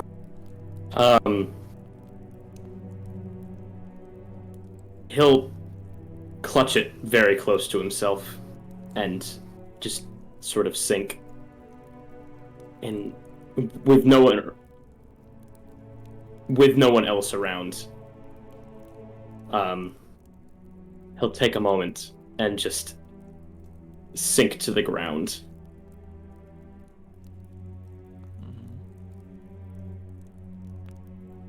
And he'll stay there for maybe 20 minutes or so. Okay. So, you reflect, you think, and you now have an idea of what is demanded of you. I will say, mechanically, communing with your previous reincarnations, either that of Tongwu or that of Fayam, pretty much you can do that once per long rest, but it requires you to spend 6 key points, and it's pretty much, it keeps scaling with your level. So at 6th level, you can talk to them for 6 minutes. At 7th level, 7. And it just takes more key points every time. But it's once a day. And, I mean, you know, obviously you have to do a short rest to get those back as a monk, but not the worst thing in the world. Yeah, oh. I'm so glad I wrote the lineage now. Okay. I'm glad you did too. Yeah, probably more so you than me. Okay. When he's done processing, he'll head back up to the room. Okay. Like, still like clutching that scroll to his chest, like if he let go, his soul would fly from his body. Yeah. Yeah. Okay. So now, this is just a quick question for you. As you are heading into the room, are you trying to mask these emotions? Because Caricilla and Bianca would still be awake doing their watch. Or are you going to try and, or are you just going to sort of, you know, bear it all on your shoulder? No, he'll walk in. The same. Okay.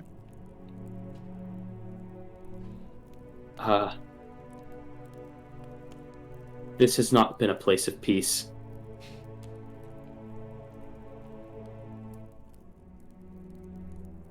No.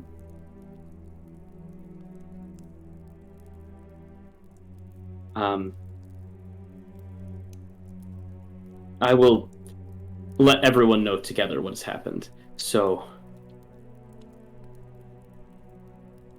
for now, I have much to think on. You're alright? Yes, I am just tired.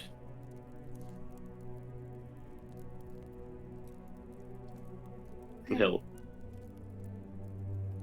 head back to the bed, not even closing his eyes. Mm-hmm. Bianca's gonna look to Caricilla. Wow, it seems like everyone who's left this room has come back changed. I'm a little nervous to leave. And Bianca, there's another knock. They don't know. Bianca, it's Eileen the Crow from Bloodborne. Oh my god! Caw! All right. Wow. Yeah. Okay. Joe, what? Where'd that come from, man? What do you mean? And she'd be in Illica. I mean, she kind of already is. That's kind of who Bianca's been reading about. She's been reading about a blood hunter who was a servant of the Raven Queen. Crows? Ravens? Huh? Fuck, you're right. Leave the haunting of haunters to me. God, I love her. Oh, okay. Come on, England, score some fucking goals. Isn't it? Do you remember when I accidentally killed her in my playthrough? Yes. Oh, yeah, that's rough. All right. So with that, rest happens, kind of, throughout the rest of the night. Caricilla and Bianca, your watch goes on for a little bit longer than anybody else's, but eventually your watch comes to a close. The rest of you awake right around... Let's see here. About probably 6 or 7 a.m. since you guys wanted to get up a little bit earlier to do the whole Hrothgar thing. Talk to him. So we'll say at about 5:50, 6 a.m. is when all of you wake up. And with that, the day is yours. You have a plan for what you want to do to get your dragonborn companion Hrothgar, who is like just absolutely committed to killing Odin, who proclaims himself as Cecily's estranged father, claiming that he killed Tyr, which admitting that he killed Tyr, and that being the reason Hrothgar wants to kill Odin is because he killed Tyr, and Odin did it. What does your plan look like today? Well, when you say it Scream like internally that, for the whole time. Yeah, just Let's Um, kill Odin and Hrothgar ourselves. Kill them and- both? there you go. Yeah. No, just call a Farah. Call a Farah and have them help. Oh, there we go. I mean, Vardas, Vardas would chime in and just be like, I do not have time for you and your petty ass bullshit. I'm literally in the 88th level of the Abyss, fighting the That's demon cringe. queen You of get the Orchid trying to succubi. contact them Fuck now, off! but, aw. And you hear a hang up sound, and you're like, what was that? how did he Waited do a that? week. He blocked me. but it's medieval times, so it's an old school phone with like the bell and whatever. Okay, You know, so, logic and all. Love. so all of you wake up. You have a plan for the day, and you want to do it before relatives of Cecily show up. So, what's the plan? What's the do? Cecily will have half slept the whole night, just kind of going over everything. I think she's going to approach Sunni first thing in the morning. Do it, I dare you. Yeah, I double dog will. And I'm gonna. I will. Well, when you put it like that. 2 dogs coming at you, and Cecily's gonna go ahead and make his way up to make her way up to Sunni is just still very fatigued, but the kind of just adrenaline of everything has her awake. Because normally she would sleep as long as she could, and go make sure that there's nobody else listening at the moment. And say, "Hey, I have something I want to do, but I don't know if you're gonna be okay with it right now." I could use a distraction. Well,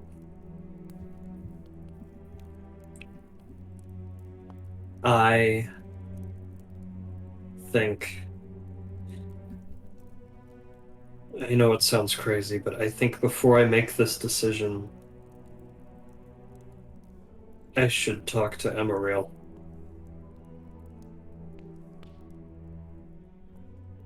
Okay. I feel like I need to figure out now if the things he was telling me about how I work and my magic and who I am all those months ago is true, or if it's bullshit, or if there's something he was missing, or if there's something he didn't tell me.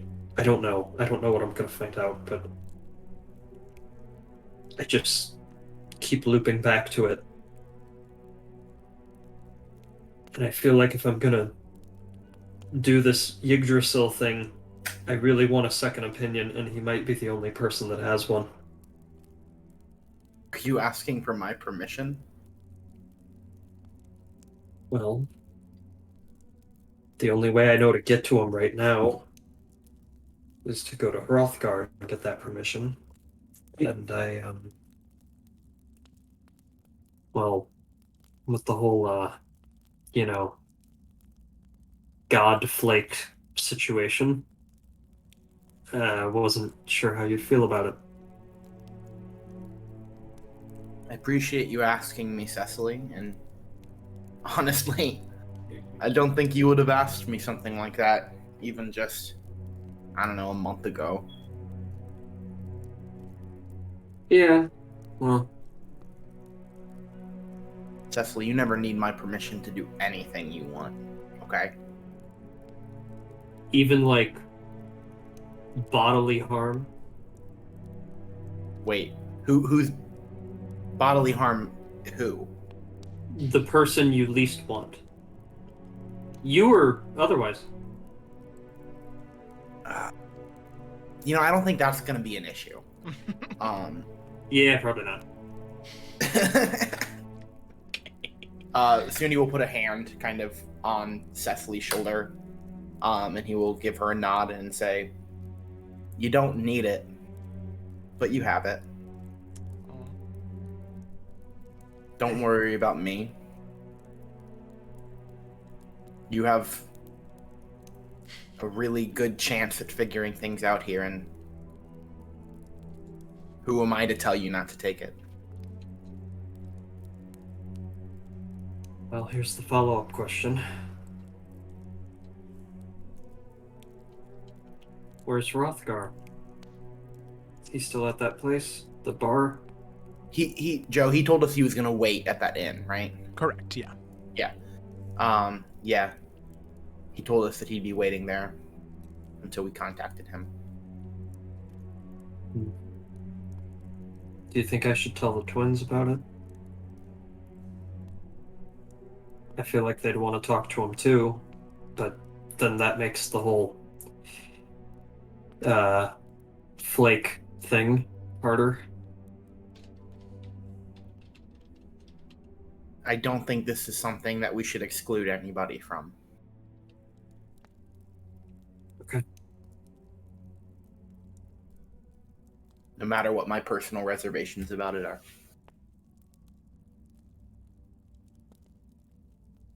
Yeah. This is just for you, Cecily. Anybody else ask me this, I don't know what I'd say. Yeah, well. Someone at the orphanage once told me I seem like a person who gets what she wants. And then I asked if I could have a mom again, and she said no, so that really dampened the mood. Yeah, anyway. Hey, what you don't get, you can always take. And he'll give her a wink. Are you saying I should steal someone's mother? He'll give a shrug, not say anything.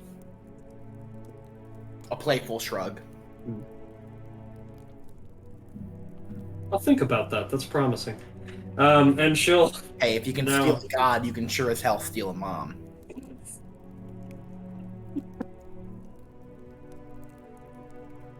Hey, she'll laugh at that too. He will also laugh heartily. She probably needed to. Him too. Okay. Well, once everybody's up, I'll let them all know then. And I assume that would only be a few minutes from now. Yeah, as everybody's sort of doing their morning rituals, getting up, getting ready to go. I will say, as all of you are getting up and doing your morning rituals, you can hear a woman's voice from the base of the stairs say, "Is this a bad time? I hear that I have a sister in here that I'd absolutely love to meet." God, it is a bad time. Fuck, okay, someone hide me in a closet. It's a bad time, okay. It just took me, those things, the rich people clothes just gonna changey take things. all of the bedding and just from her bed and throw it on top of Cecily. And then walk to the door. Yeah, she's not here. And so like I said, your guys are on like a level area, and there's just a staircase descending down. So there's no door. So they were just kind of shouting up the stairs. Did you see me throw bedding on Cecily? I mean, this person, they were walking up as they were saying that. So yeah, they just saw you throw the bedding.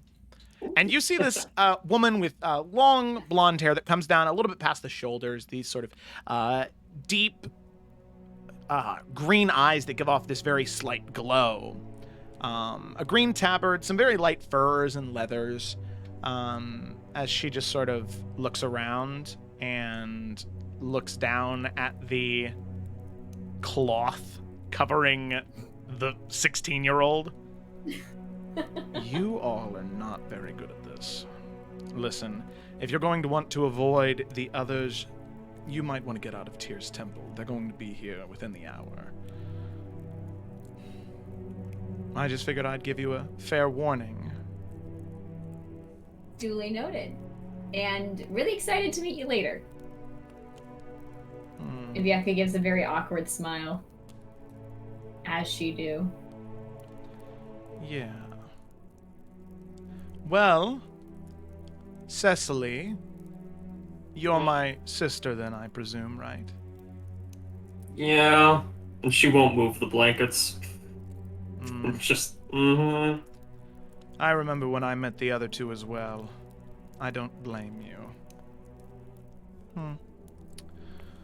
Well, enjoy your cocoon, and you can see she kind of gets a little uncomfortable, like she has like a little bit of a crick in her neck, and then, sorry, excuse me for just a moment, and she kind of like cracks her neck again, and like cracks her knuckles, and then just kind of like stretches a little bit, and you can see it's very odd. As they're doing this, their form begins to shift a little bit. And you can see the long blonde hair shift to like this deep, like red color. Small whiskers begin to grow right around the chin, almost connecting up to the lip. And even the clothes begin to change from these like leathers, furs, and armor to these deep green, lavishly decorated robes. And now a man stands in front of you. That's better. Sometimes by the hour, I just get a different feeling, you know. It's great to meet you, by the way. The name's Loki. As Loki greets all of you. And this is both forms of Loki, as Loki is known to sick. Shift between the two. That's really cool. There we go. That is really fucking cool. Some days I just feel a little bit more like a redhead, you know? Is this just big smile across his face? Cecily will now slowly lift up the blanket bundle just to see what happened. Because I imagine she was just laying there and then heard Loki crack their knuckles and was like, who just showed up? Oh my god, it's the same person. Yep. Well, like I said, an hour, maybe two. So, my recommendation is when my eldest brother arrives. Cecily, I'm afraid if he finds you, you're not going to be able to get away from him. The last time I talked to him, he was so excited to meet his darling little sister. So, leave the temple. Honestly, might be better if you leave the city. Okay, cool, thanks. Are you all right? You seem rather disturbed right now. We'll talk about it in a couple hours. Maybe. Very well. Oh, also, I hate to intrude, of course, as all of you seem to be very busy gathering your morning rituals and preparing to face the day and whatever you want to do, but there's quite a big celebration planned, and Odin just wanted me to go around. My father wanted me to go around and just collect everyone's allergies to make sure that no foods would be provided that would cause any allergic reactions. You know, they say about the least favorite son, most boring chores. So, any allergies I should know about? Or the cook should know about, I guess I should say. No. No? All good here. But Bianca's gonna look to Ashima. But we have one vegan. He'll very timidly say, vegetarian. Vegetarian. Good, I was worried there for a second. No allergies? Nothing? Not even a little peanut one? A little scratchy throat? No? Any fears of any types of animals? Odin's known to collect foods from all over the world. When you say fear, do you mean fear of them when they're already dead? Or are there gonna be live animals? A little bit of both, honestly. It just depends where the night takes us. If If I have my way, believe me, there will be many live animals in Tyr's temple. Oh my god. No, not for me. No. No? Kind of get a read of the room. No, doesn't seem like it. Well, all right. I'll try and adapt, I suppose. Well, it was wonderful meeting all of you, and I look forward to seeing you at this lovely shindig tonight. No. Thought it would feel better, but no. I think it might just be one of those days. And you see him kind of stretch and turn around and begin to walk down the stairs, and you can see the hair begin to grow from that auburn red back to that blonde as the clothes also shift from the lavish green robes back to the furs and armors. As she walks out of the room. Huh. Wow. Your sibling's really cool. That's a word for it. I didn't want to say anything while they were here because, I've heard stories about Loki, but it's good that nobody has any allergies or you might have died tonight. Yeah, I was picking up a weird vibe from that. It's not it's not with ill intent. Like, it's not like they want people to die. It's just funny to them. I personally am allergic to shellfish, so I chose not to say that. Oh, you're allergic to shellfish? That's awful. I love shellfish. I know, the times I've had it, it's been great. It's just the fact that I can't breathe shortly after eating it. That puts a real damper on the flavor. Yeah, that, I imagine so. Yeah. Oh. Skiothi lets out a long sigh. Anyway. Hey, let's talk about whatever the fuck we need to talk about and get me out of this building. Should we just go to Odin and present him the opportunity to speak with Rothgar and then go from there? I think it's the best thing that we can do, but I think with the amount of time we have, I worry that it might seem worse if we have the meeting whilst they're all arriving. Yeah, we could wait till after. Then again, them all being here would be less so. Well, Depending on what kind of drunks they are, doing it, I guess, during Cecily's little party would be either the best or worst idea. yeah, no, he drinks. He's gonna be drunk. Well, in that case, I feel like the best thing we have is to have conversations now. But Alright. before we can get to Hrothgar and Odin, depending on how things go with their conversation, there's another matter that I believe we all need to talk about. Just looking at Sunni. Is that Sunni or is that Cameron? Yes. Oh, I thought that was Mark. That wasn't very Mark sound. I don't know why.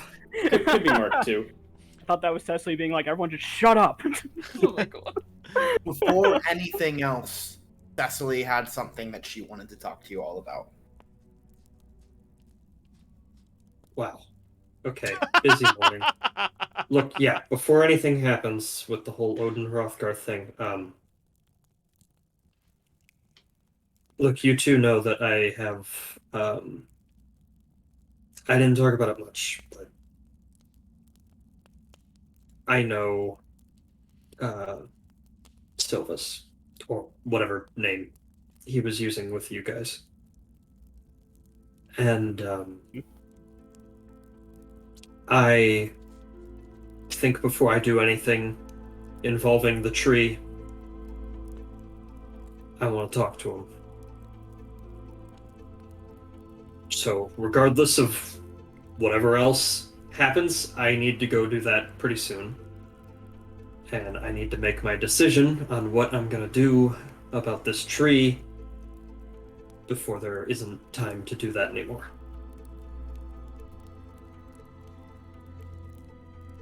So, there.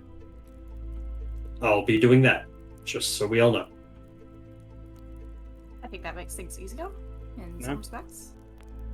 But firstly, I think it would be a good idea to talk to Odin first. I mean, if we need to go to Hrothgar about contacting Solvus, then, well, we should probably come back with the answer if Odin's willing to have this meeting or not. But I don't imagine that's going to take too long, hopefully. I mean, if Odin's going to be reasonable about it. And well, it is his city, so honestly, as long as he's aware, I don't think Hrothgar's really going to be a threat. Besides, if Hrothgar came in here in secret and then summons a member of the Hidden Flame, Odin might get the wrong idea if he doesn't know what's going on. Exactly. The other thing is Odin can let us know when he'd want to have this meeting. Like, we don't have to, set a time and date. He can say the time and date as well. And then Rothgar is going to be available no matter what. Like, he doesn't have a party going on right now, just Odin. So True. that kind of makes things a little simpler than us trying to decide when this should happen. Well, I still think it should happen before the party. I mean, we mean- can try, but if Odin's, I guess I didn't know what was going on before the party. Like, one of Cecily's siblings has already arrived, like you mentioned before. And the other two will be here within the hour, they said. So by the time we talk to Odin, arrange something, talk to Hrothgar, summon Imral, have their conversation, they'll be here.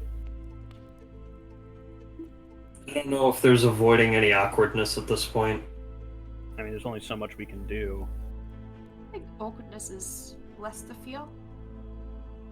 True. We're still unsure of how this conversation is going to play out.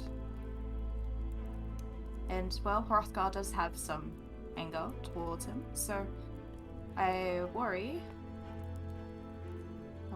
how the family is going to mix with all that. But either way, we don't have enough time to decide now. I guess no matter what's happening, it will be after at least most of Cecily's family has arrived. I mean, it's really up to Odin anyway. We can't make him do the meeting early. This is also true. By the way, we still need to talk to him. Yeah. Alright then. So, what first?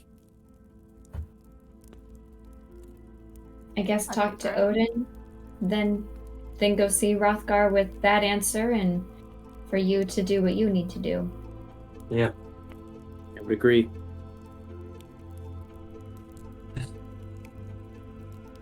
Thought about it in silence for, I don't know, 6 hours?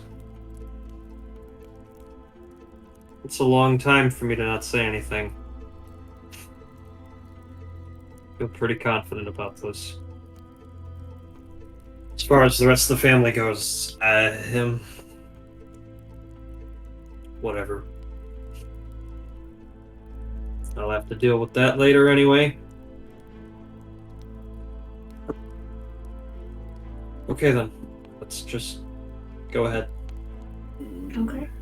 We can do this as a unit. All right. And Morwen looks over at Caricilla. okay, To see if she says anything. share a look. She's not going to say anything, but you can tell that she's uncomfortable. She nods, Understandably so. says nothing. Any of us tell stories to find peace. I don't know. I'd like Sweet Tooth. That was a good show. The narrator. I want him to be the DM. Okay. So as all of you make your way to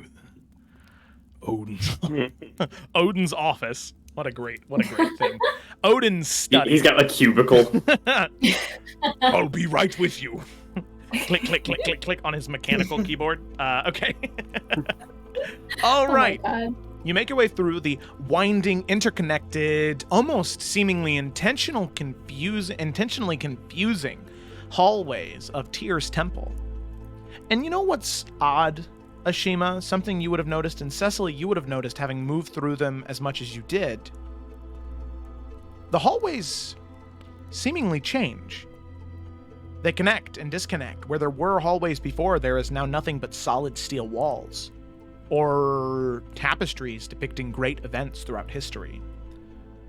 It's a very strange feeling as you're beginning to move through. But as soon as you think you're lost, you can see his door is right there. The same door that you went through, Cecily.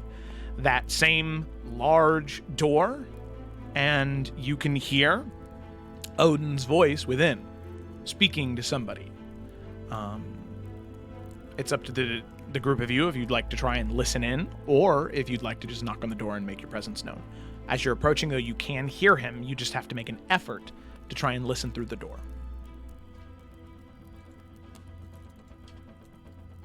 I mean, I'm nosy as fuck, but... Yeah, I'm not going to push my luck here. Nah. Yeah, I was gonna say it's better to just, Yeah, just announce on our the little business. presence. Let's just make enemies with one more god, guys. Just one more. Okay. Can All you right. guys not see that's my entire goal this whole campaign? Apparently. Anger them all. Piss everybody off. Okay. So you all wait a good distance out of the way, and you can hear Odin talking. And Ashima, you do recognize the other voice. Although it's muffled, you do recognize it as Mimir.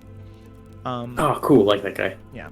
And eventually, after 10 or 15 minutes, the door opens, and Mimir steps out. And you can see that his brows are a little furrowed, and he looks over to the group of you, and he says, "Oh, well, look at that.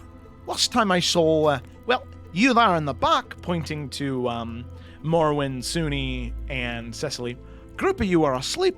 Only got to saw those two, and well, you know what? Never mind, brother." And you see him kind of looking at you, Ashima, probably wondering why the other guy never came out, but you can see him kind of about to ask the question and then realize the truth, and then you can see sort of his eyebrows droop, and he goes,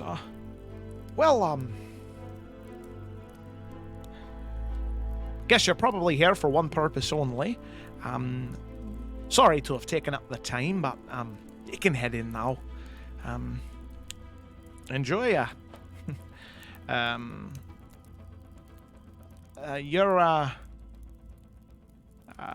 Cecily and her companions are here for you. Looks like they want to talk. And you can see Mimir kind of give Odin a smile and then walk past all of you, and all of you can hear those hooves clicking on the ground, clopping, as you all now make the realization of some type of hoofed legs underneath that rope. And you can hear Odin's voice, not shout, but speak up from inside the room. "Very well, all of you may come in." As all of you see now, walking in Odin, still in that same fine purple, navy, and sort of salmon red tunic. And you can see off into the corner of the room, sitting on a perch, not within a cage, just sitting on a perch, is a crow. Just sitting up there. Looking, and every once in a while, caw, caw, caw. As Odin says, "Hey, now be quiet. We got guests now. Can't be yelling like that." The crow ceases to caw. And he looks at, "Good," and he kind of flicks like a piece of corn over towards it, and the crow catches it and swallows it. "Please, take a seat.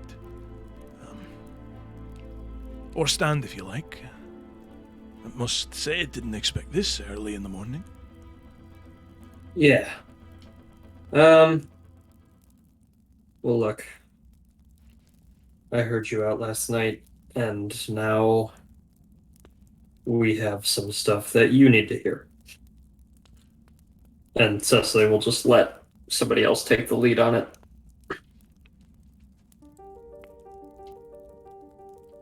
We have a not to put a companion. dampener on the current jovial mood.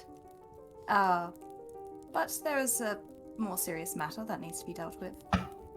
And preferably expediently.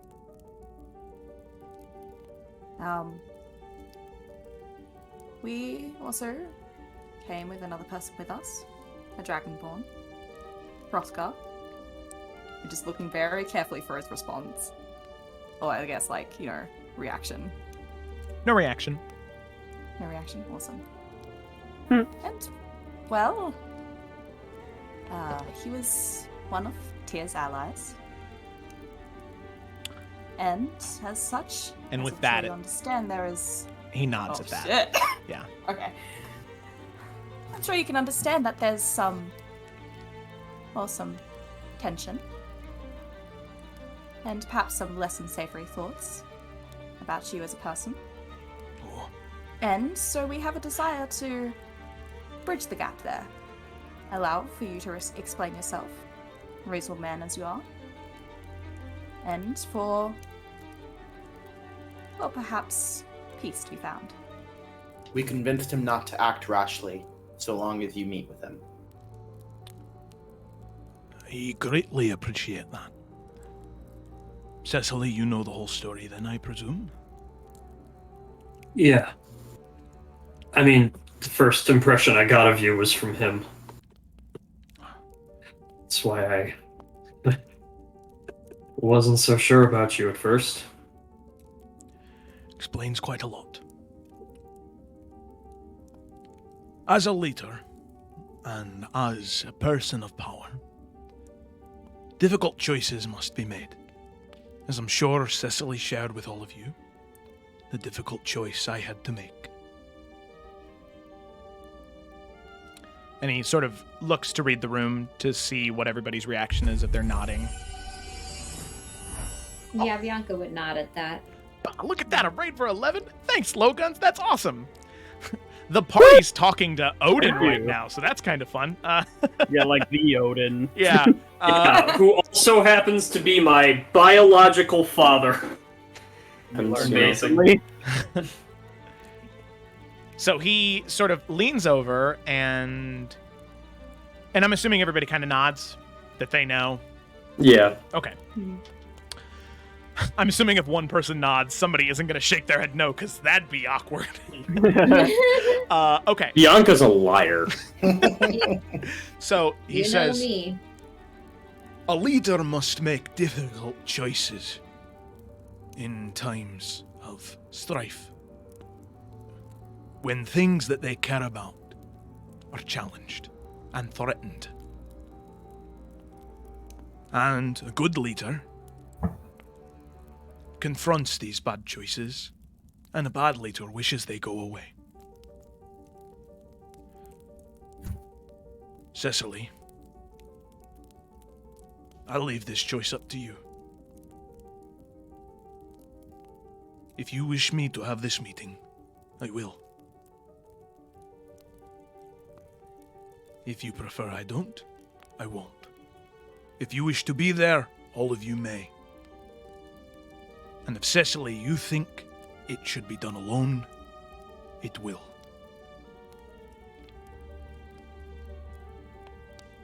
Well, I think it has to happen. I really don't want to pick a side at all, which is why I think we should do it. And I think we should all be there too. Just so the story stays the same. I mean, what would be the point if the two of you left that meeting and had different versions of the story again? We might as well be there. So be it. When you wish, Makes sense. when would you wish to have this meeting? Today? Tomorrow? After? If you still choose to do it, Cecily. After your baptism in the dew of Yggdrasil, or before?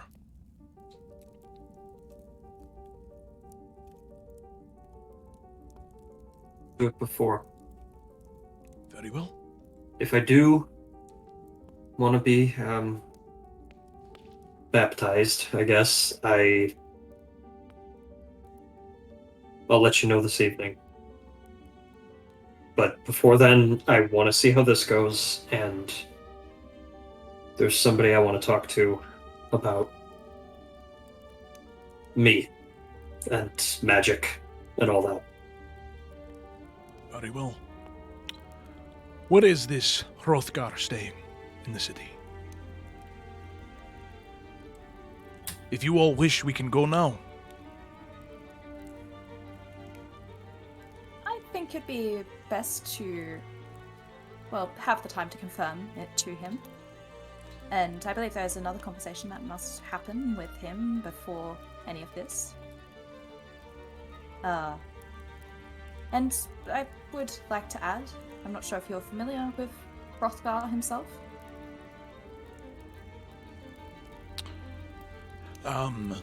Hrothgar.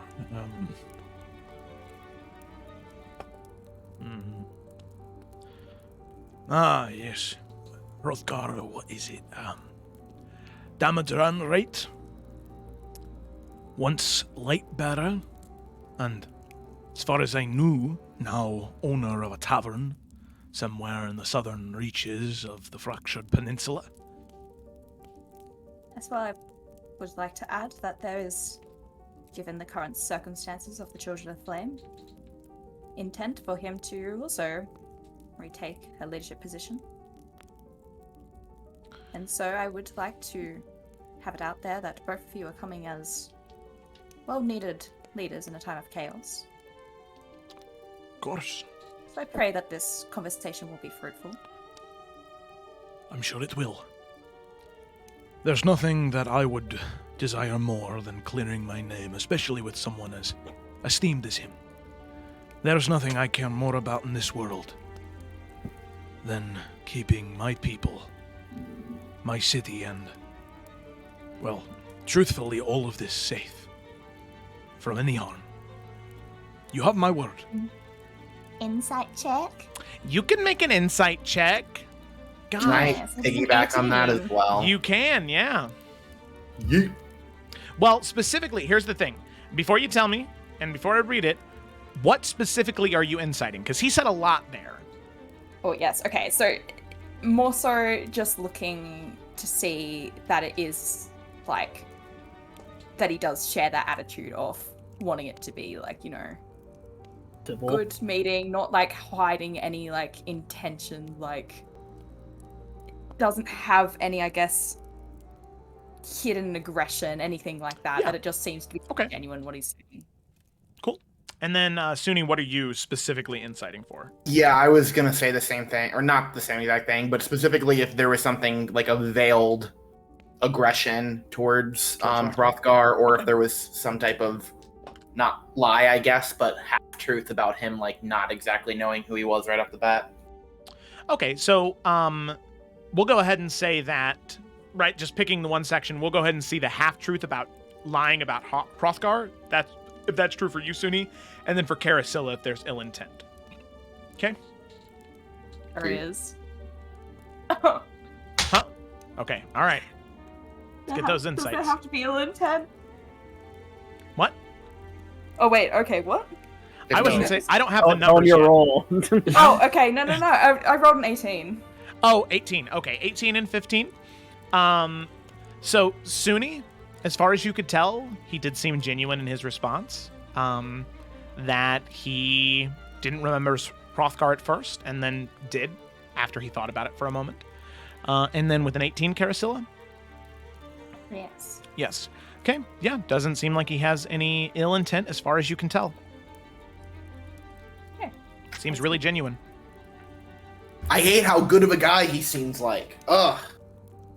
Me too, man. Why can't things be cut and dry, Joe? Your big bad evil guy is the Dark One, okay? Literally the entity of destruction and consumption and chaos and evil, all right? I'm getting mixed signals. What do you... I scream. Oh, bad. Just trust that he's a kindly grandpa who's just very powerful.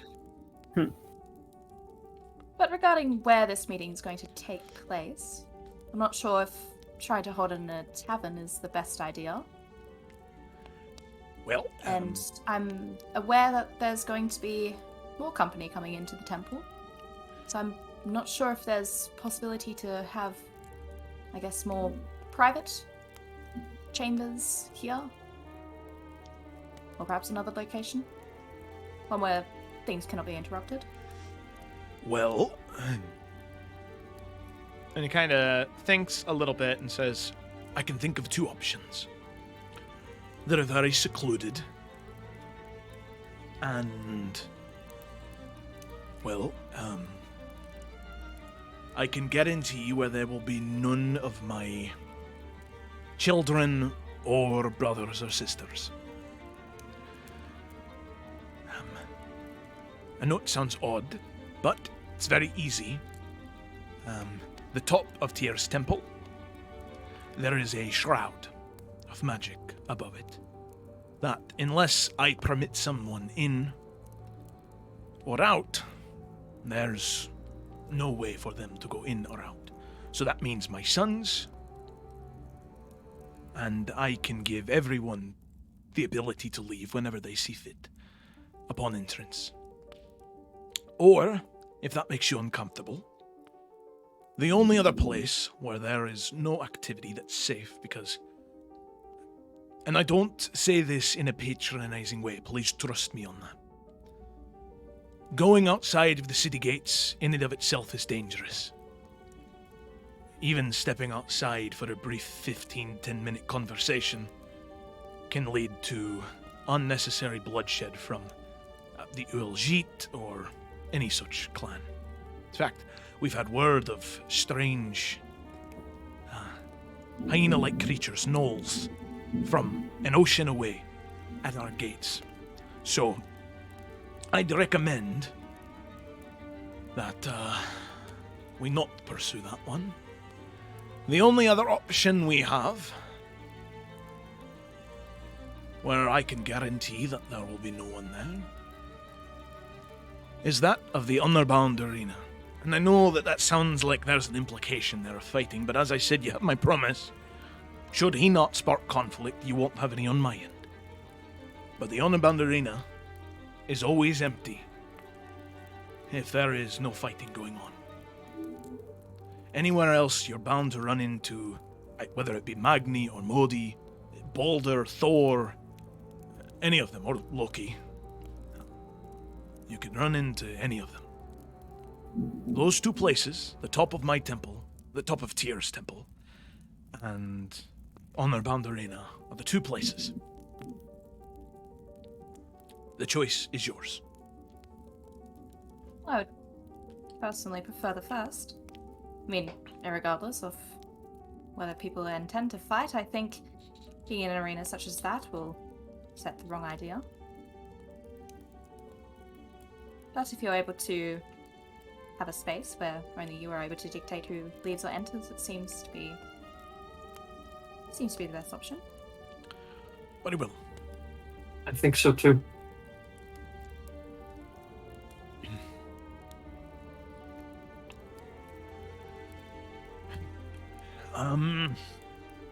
What do you say to 2 hours? I think that should be more than enough time. I think so. Very good. And if you'd like, I can transport you to wherever you're going immediately, if you'd like to save the time. Well, that wouldn't hurt. Just so I don't run into anybody at the entrance of town, if nothing else. Fair. Can I just ask, how long did it take us to walk to that inn? about 45 minutes. Oh, okay, then yeah. Yeah. Let's teleport over there. Yeah, it definitely wasn't a short time. Yo. He says, very well. Good luck, and I look forward to putting this whole thing to rest when all of you return. And he gives a short smile. A small smile. Not a short one. I don't know what that looks like. He gives a small smile and says, now, I promise you, this is going to look like it's going to hurt, but it doesn't. A little hard to get used to. And you can see him raise his hand up, and his hand just begins to crackle with lightning. And as he pulls his fist down, as if pulling down on a lever or on a chain, these bolts of lightning slam down on all of you, as you can just feel that lightning encompass your entire form. And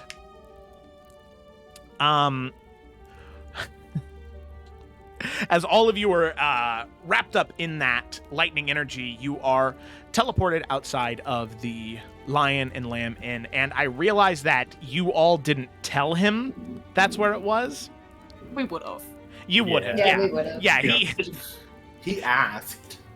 he did, and then I just went before you actually said. So he does that, you tell him, he does all the same stuff, and you all teleport out and appear outside of the Lion and Lamb Inn. Bolts of lightning cracking from the sky. Cecily's still like crackling a little bit, just like woo. Oh so yeah, if you get that's a rush for you, baptized, Cecily. do you get to do that too? That'd be nice. Maybe eventually. That'd be a plus. That'd help us out a lot. That really didn't hurt. That felt kind of good. It was like cracking my back. Whew. There was a catharsis involved, I will admit. Oh, man. Okay. Back to things. Front door? Before we go in, I would like to say that I understand that you want to have this meeting with Emriel, Cecily. But I think before we ask for him to be called, Sunni should have a discussion with him. And perhaps it is one that we should all be a part of. If that's what he wants to do. Does he? I don't like feeling pushed into doing anything. Well, there you go. If he's here, we can talk. But not because you're asking me to. Let that be clear. Well, forgive me, time has made things either happen faster than I think anyone would like. Time is pointless.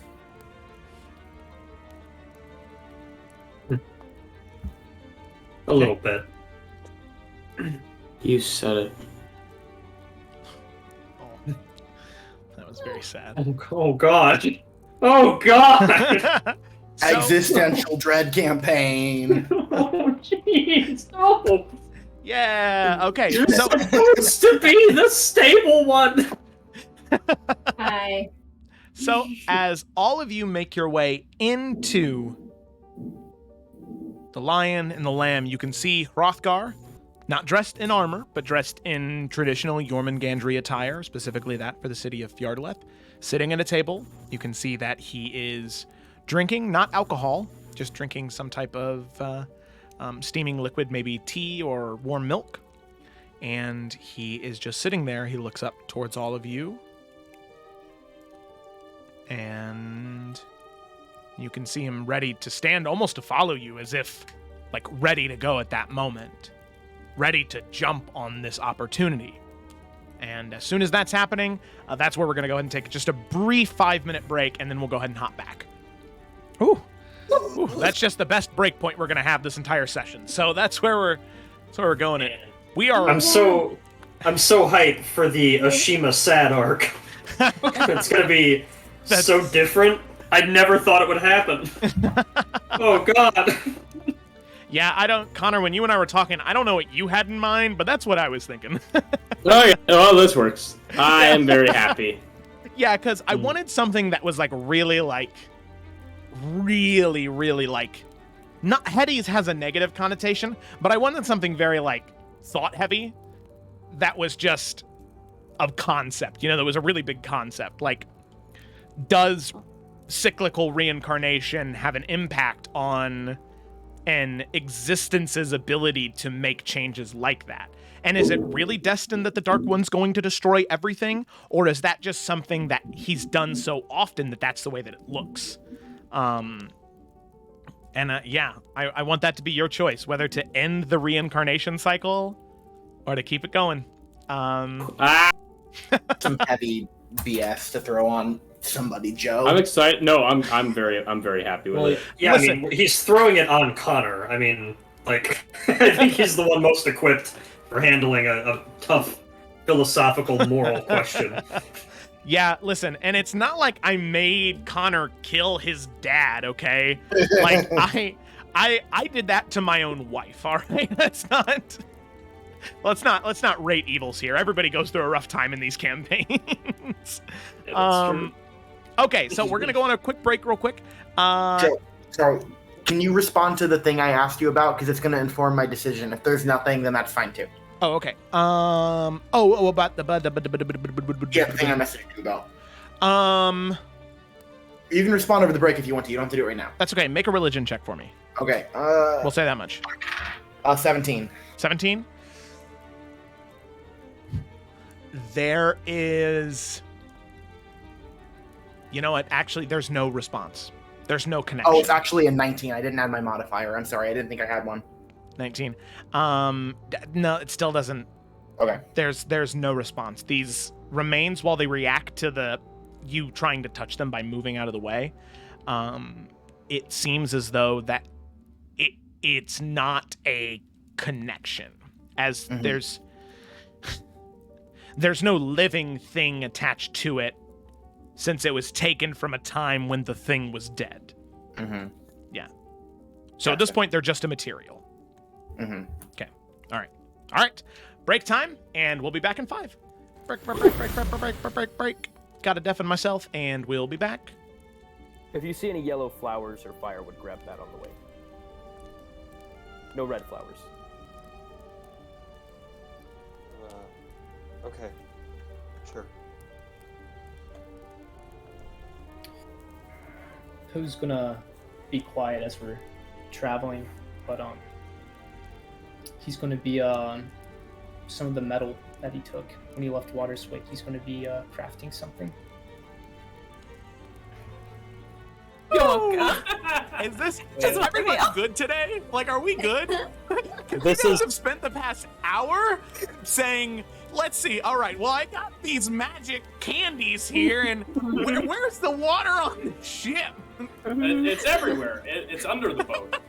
Drink the salt water for all I care. Just do something. Bianca would probably talk to either Morwen and Caricilla. Not great. Okay. So, Poe, you don't get a saving throw. You're just like this until either the spell ends or you lose a hit point. So, as a mouse, Pawasa Meep.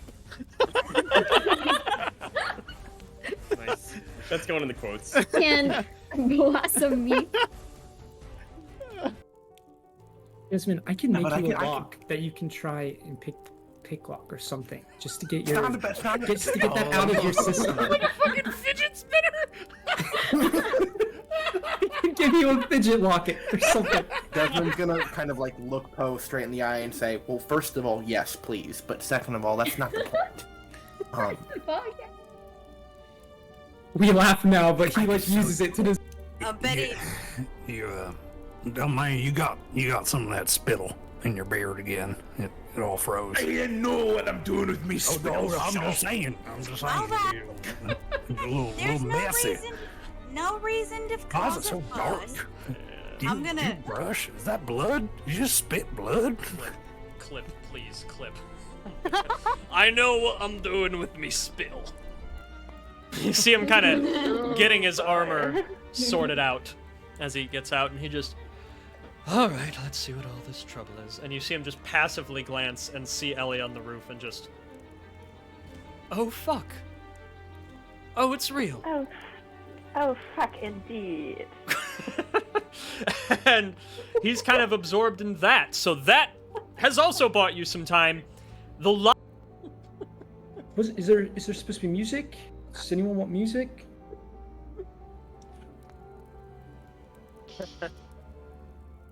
No, okay. I'm just gonna eat. Yeah. Oh, Okay. Does anyone know? No, does anyone know we could do music? Music would be cool. I'd be very name day-y for music. When shall we three meet again? In thunder, lightning, or in rain? When the hurly-burly's done, when the battle's lost and won. That which be ere the set of sun. Where the place? Upon the heath. There to meet with MacElren. I come, Greymalkin. Paddock calls. Anon! Fair is foul, and foul is fair. Hover through the falls and filthy air. You need to be fucking perfect. There's a lot of garbage out there. Just gotta be better than that. That's all.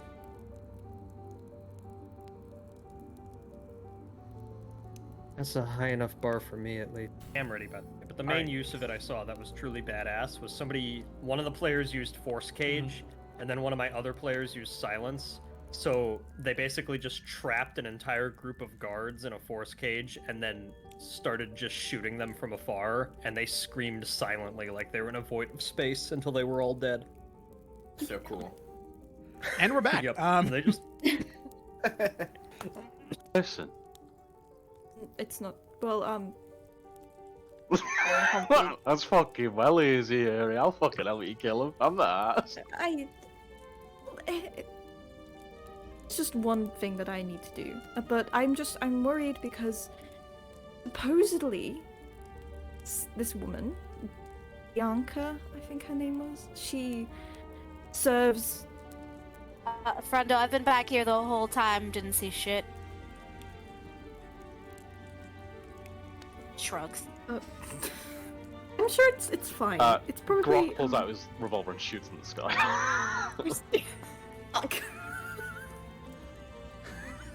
Well, you know what? I think you might have scared him off anyway, so good call on that. Fucking, that'll show him. Please do. Cheeky fucking. We need to put a stop to that. That makes me very uncomfortable. Well, let's worry about the tyrant that's coming here first, shall we? I mean, there's nothing wrong with me. I'm a functional member of society. Debatable. If I had a negative 10 to insight, I would still call you on your bullshit. So Are we selling wait. hash for fucking bombs? Are we the buddies? Her little personal pouch is gonna be full. You bet your ass, but she will still. I am never going to be able to go back to my family in Ireland, am I? Probably not. I'm just not getting in the country anymore. Okay. Yeah. Oh gee, must have slipped my mind. I mean, I'm trying to quit too. You know, it's like, you know, it's just not. It's you know, it's yeah. You know, I don't. Varnast, I don't you need don't it to- seem That's fine. very Go ahead. happy about this. I wasn't in the middle of a sentence, but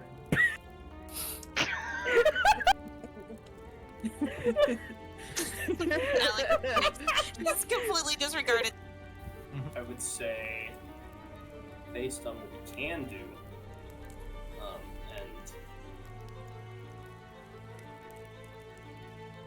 you guys want to get high?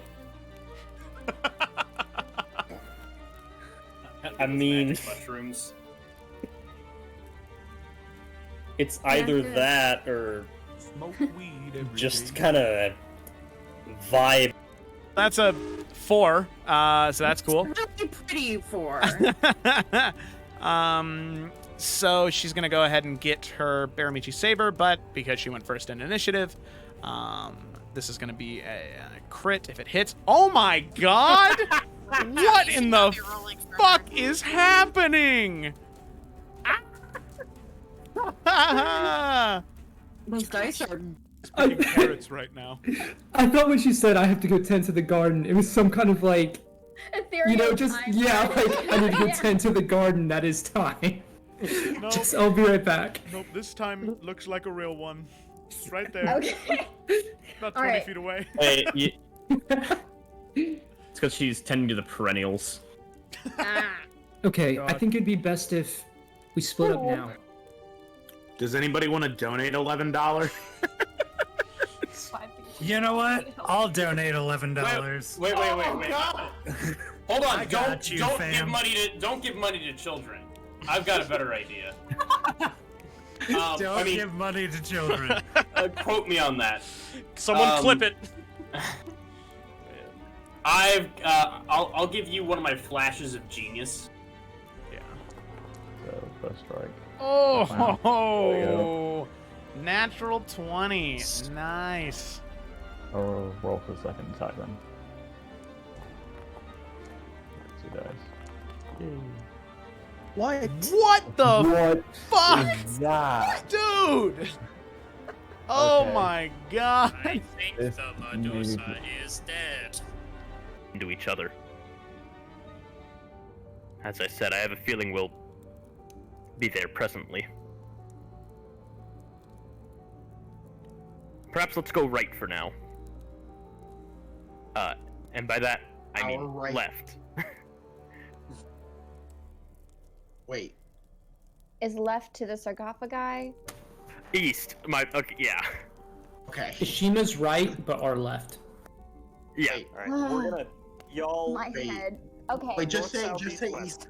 Alright, we're gonna go stage right. West. We're going west. Damn it!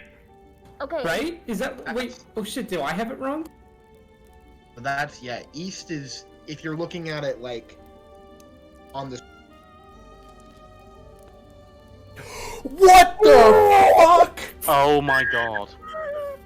What? Oh my god. The fuck is happening? That's How bullshit, Joe. How the fuck That's does that happen?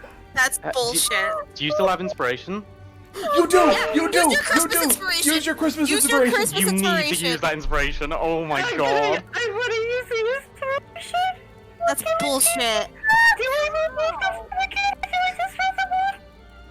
You just roll the one, you just roll the one, you just roll the one. It gives you a reroll. It's like a point of luck. I can't reroll both of them. No, you can't reroll both of them! Just a normal roll. Are you fucking kidding me? Joe, no. Throw it out. Throw it out. I call a fucking foul. A fucking call a foul. So, Guess we're gonna attack alas, Bernie Cove. Not rush this. Ooh woo! That's the only time I'm ever gonna say it.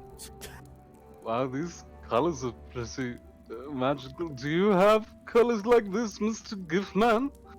And like, wave the kaleidoscope near the gift.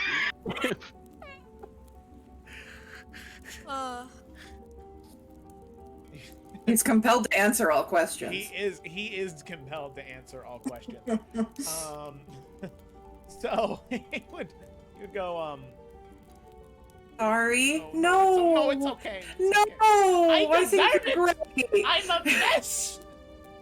I've had You 2 are. years to write this paper.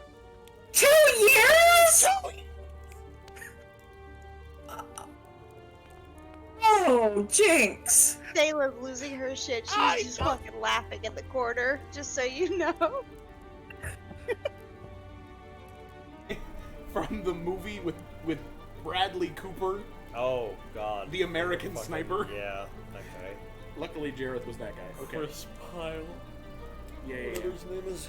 Abby, day 2. Save code. Apartment. Okay. Got it. 30. 23. Oh, McBoy Doodle, I go to bed. Hope you have a great day and kill lots of funky zombies. Hey, there's a. Okay. Is that And Alec will like punch Vardas in the shoulder. Ow. Vera wants to talk to us. Yeah, I heard. I'm sitting right here. Oh yeah. Okay. Let's go. We And will Alec go. will out. All right, and hello. We are back. I'm gonna go ahead and undeafen myself. Varying degree, Hi there, yeah. everybody. Hi, we're back. Sorry, I didn't want to interrupt the conversation. No, please do. Kayla and I were downstairs, and she was theorizing to me about Nalthian, old man Nalthian, and Emmeril. Got a little caught up. Because it seems as though it's going to very soon become very accurate to what's about to transpire. Okay. So, here we go. let's go ahead and just dive right back in. No need to cut hairs here, split hairs, okay? So, coming back in right where we were. All of you talked with Odin, and you established that, yes, Odin and Hrothgar would have a meeting. And Cecily, you are part way onto accepting that you will be dunked in the dew, but first you wish to speak with Emeriel. And the only person you know who can reach out to Emeriel and make contact is Hrothgar. So, you need to talk to Hrothgar, inform him of the meeting, the terms of the meeting, and tell him you wish to speak with Emeriel. So that is exactly where we're going to pick up on right now. As all of you enter the Lion and the Lamb, and you can see Crow, the gold dragonborn, and as I said before we went on break, you can see him in his more traditional Jormungandry garb right now, standing with anticipation, seeing what all of you have to say. You can see that he sort of gestures his head up the stairs and shakes his hand for all of you to follow him so you can speak privately. You follow him up the stairs, he leads you into his room, shuts the door behind him. As I open it up to all of you, as Hrothgar says, "So, what did you find? What did you discover?" That's just good news. We have the meeting secured. In about 2 hours from now, you can meet, and he seems genuine about wanting to, I suppose, explain what happened.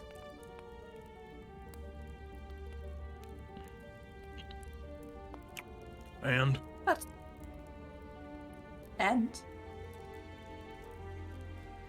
Well, I feel like if you want to hear any information about it, it can come from his own mouth. Yeah, it's complicated.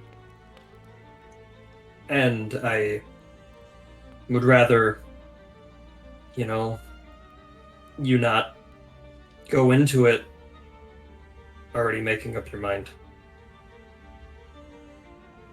And he looks down towards you and says,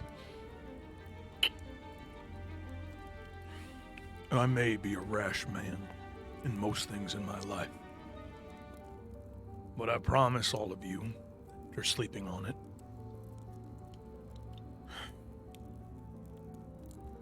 I will be as measured as I can. I will keep my cool for as long as I'm able to. I can't promise perfection, but I can promise I'll try.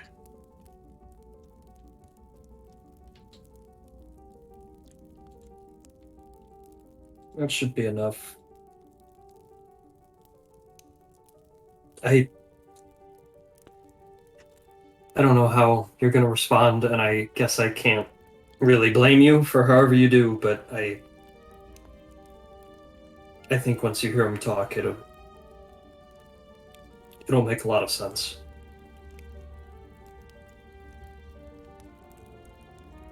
The other thing is, though,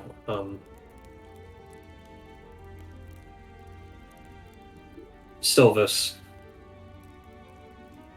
I need to talk to him about something, and I think the rest of us might want to catch up with him a little bit too. You're still able to get a hold of him with that scroll thing? I am. Keep in mind, I only have one. He could maybe give me another, but it's up in the air. Well, you probably picked up on the fact that there's a big thing going on here tonight. Family members showing up and all that. Yeah. Well, I need to talk to him before the evening. It's now or never, for me, at least. Very well. Did anyone else have something I forgot?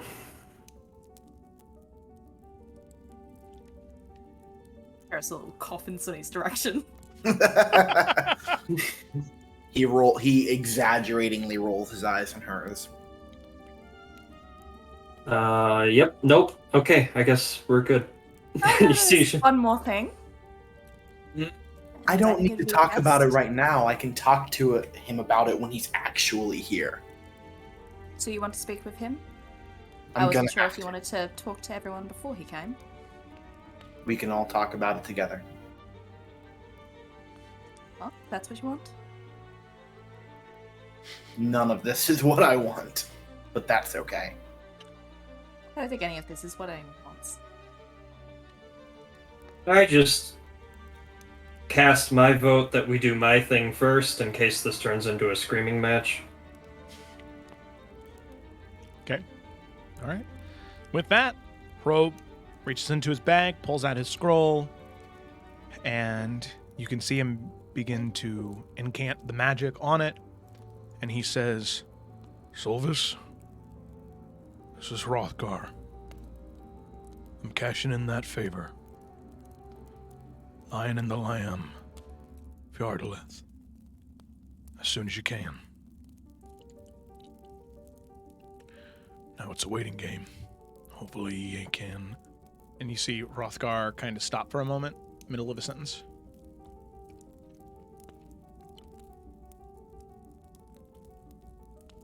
Said it can be here in 5 minutes.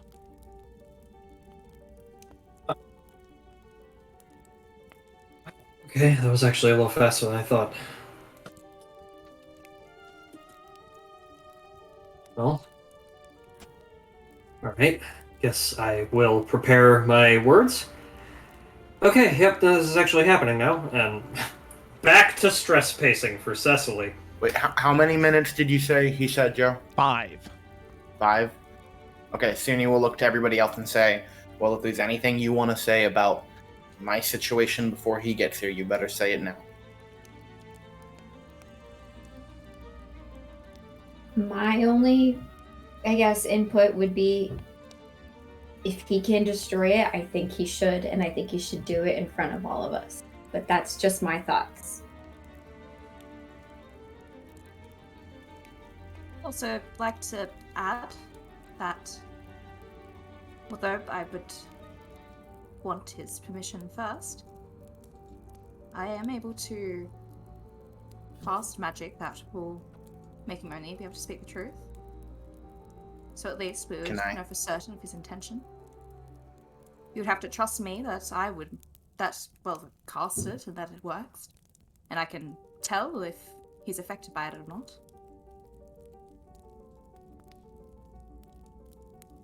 But that is honestly the best I can offer. I think I'd like that, if nothing else. I would. It'd bring me comfort. Which again, that's something he would need to agree to as well. I don't know how I feel, just, using it against someone like him. And just quite ask him. frankly, I would be surprised if he can, work his way around it. I think it is something that he would need to agree to anyways. Right. And even if he does get around it, I mean, it's better than not agreeing. Not agreeing would pretty much be an answer. True. And with that, 5 minutes pass. A portal opens in the room, and stepping through is Solvis Emeriel, along with, following behind him, Sigurd, his trusty companion, his guardian. Joe, I have a soon as- really quick question. Yeah. I know we were using the other art of like the pale-skinned elf man when he was in Summer's Rest. Did he ever show himself in this form to me? The issue is he looked the same. Like, in terms of skin, hair color, and eyes, he looked the same. That was just different clothes. Okay. Yeah, so it's still him. He's just wearing different clothes. This is just more true to what he actually looks like. Okay. Gotcha. So this isn't a moment where Cecily is like, huh? No. Yeah. Yeah. But you Alright, can I just see wanted to be sure about that. as soon as he walks through the portal, he does look at all of you and go, huh? Like, he has that look on his face as he sees Hrothgar first and smiles and then looks past. And you can see his heart sink. Well, I must say that I wasn't expecting this. It's not a bad thing, it's just unexpected, is all. Yeah. A lot has happened since we saw each other.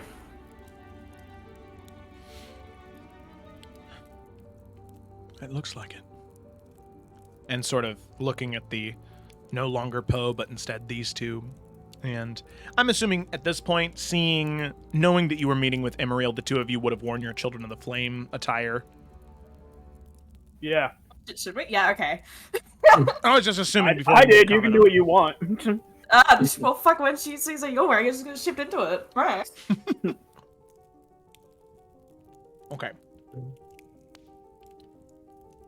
Well, So- Cecily will turn to Caricilla then and just... You want to ask him about the thing now? Well, I thought you wanted to go first. I meant the spell. Oh, sorry. Yeah, I want it now. if you'd forgive me, this is clearly something quite sensitive towards what Cecily wants. And I'm sure you're familiar with it, Zone of Truth. Yes, wondering if I you would am agree to Castaway. I will choose to resist.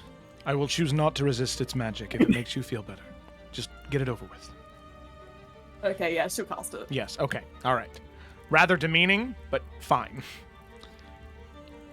I would hope that after everything, especially considering your attire, that this would be an unnecessary step.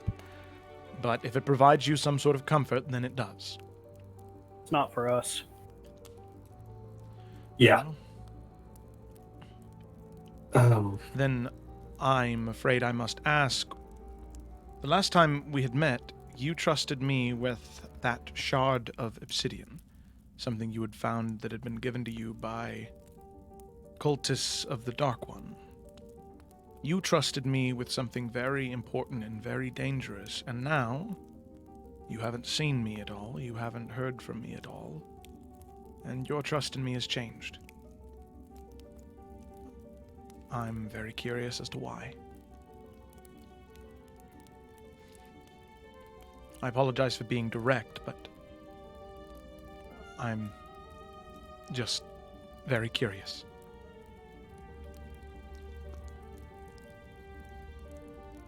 So Yeah, because looking at Cecily, like, so do you want to speak your piece first or answer his question? she'll yeah, kind of look to the whole group for approval, and I have a lot of questions. I'm gonna ask the easier ones first, and then I think I'm gonna ask the big one toward the end.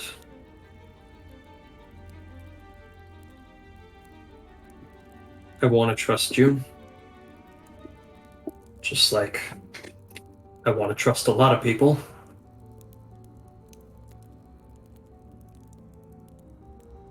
But we talked some back in Summer's Rest. You know how much I've been fucked over.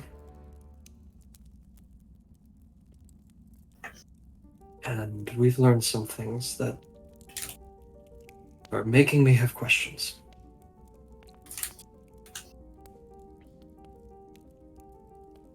Very Okay. good. Ask away. First thing, I'm here now, and I'm learning about old blood and the Tree of Yggdrasil, and I think I met somebody who might be my dad. And back when we were in Summer's Rest, we looked at a group of people that might be my father. We talked about the weave and chaos and breathing and learning how to control it, but a lot of the stuff I learned last night, we didn't talk about it all.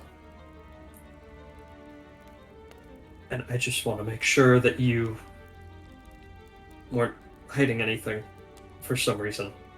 That you actually didn't know any of that stuff.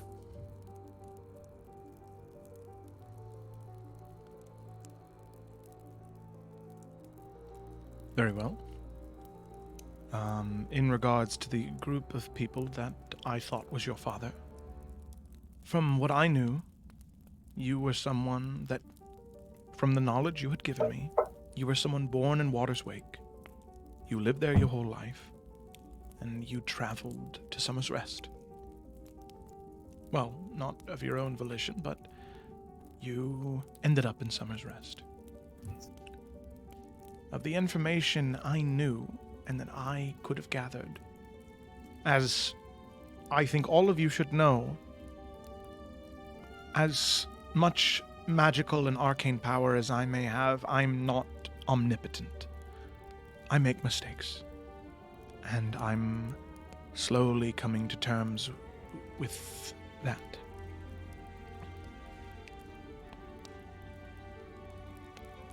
If you've discovered information about your origin, your lineage, if it relates to what the Western Salamander people refer to as the Old Blood, then that makes sense, I would suppose. But with what information I had, those individuals that I showed you were the best guesses I could make. I spoke with certainty in an effort to hope to give you peace.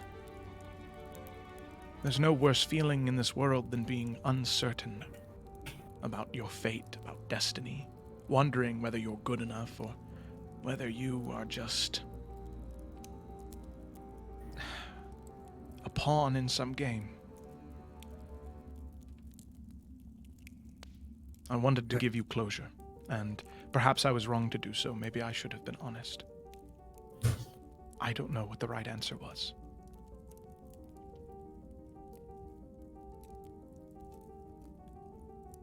Okay. What do you know about the Old Blood, then? I was told that I should be dipped into the dew of one of the branches of Yggdrasil. Do you know anything about that? Very little. Western Salamander histories and stories is not an expertise of mine. In fact, it's not something I've read very much about at all, but what I do know is what the stories tell. But I'm sorry to say that I don't think and you can see Sigrun sort of step forward and put a hand on his shoulder, and she says, "Let me explain. I do Also, know." if she's entering that area beyond Discern Truth. Yeah, she will choose to fail as well.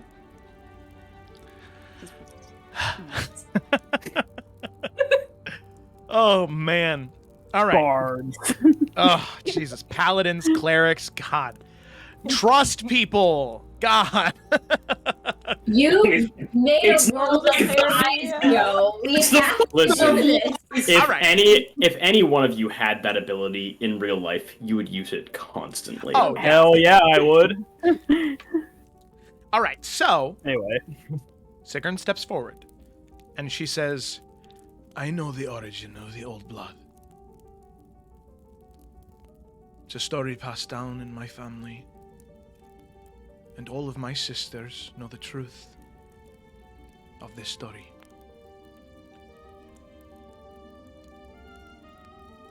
Cecily, I tell you this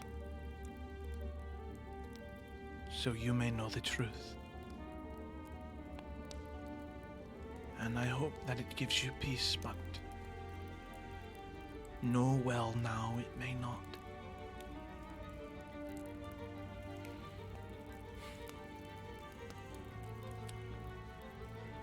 The old blood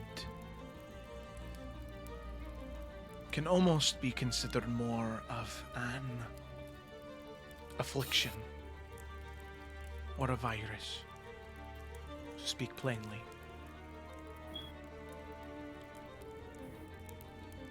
In the creation of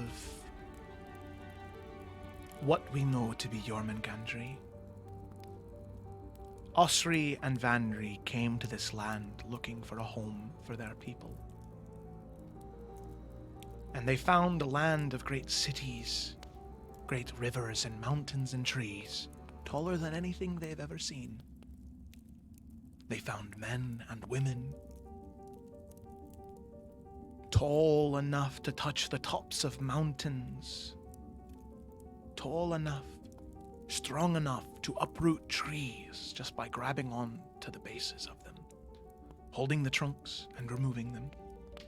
They would remove branches off a tree like a butcher plucks a chicken.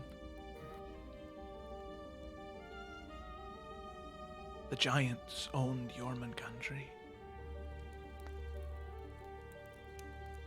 A cold, inhospitable land, not suitable for men and women, the ones that Osri and Vanri traveled with. Osri and Vanri were normal. They were just like the owner of this tavern or the peddler in the market. Osri and Vanri attacked one giant, an older giant.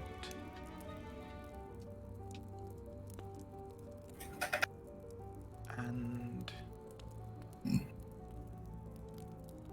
they killed him. They split his skull open, and his blood and brain leaked all over Jormungandr. The cold ceased. Warmth was had. Plants and trees began to grow, along with 2 buds of the tree of life.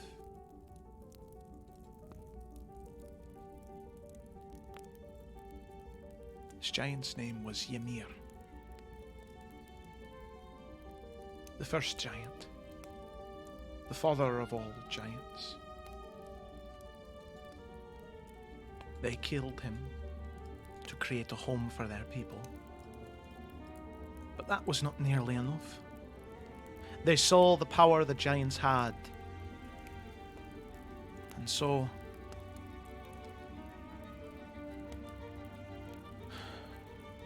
what blood had not leaked into the soil, they drank.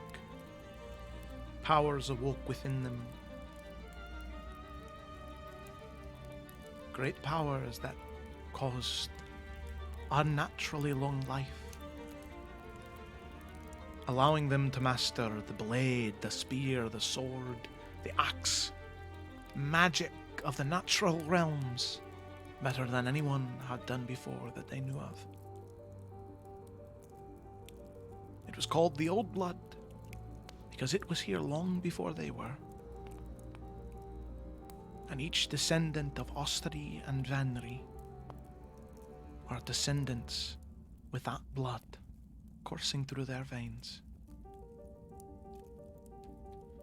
allowing great connections to the elements, or to be extra deadly when wielding any type of weapon.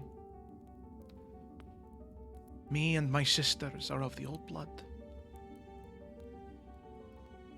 And Cecily, I had my suspicions, but Emmeril had said that you were from Water's Wake. There was no way for that to be true then.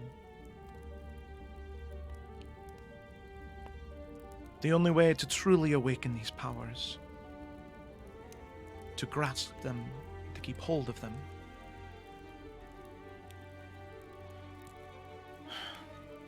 is to be baptized in the dew of Yggdrasil. I did it. All of my sisters did it.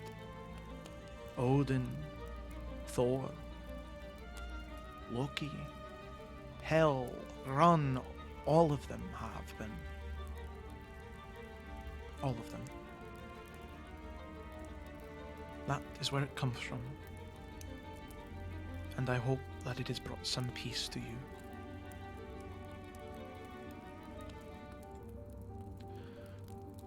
Well, thank you, Sigurd. And Emeriel smiles at her. And she smiles back. So, in a way, I'm like a 5-foot giant. Holy shit. Okay. That's, a lot.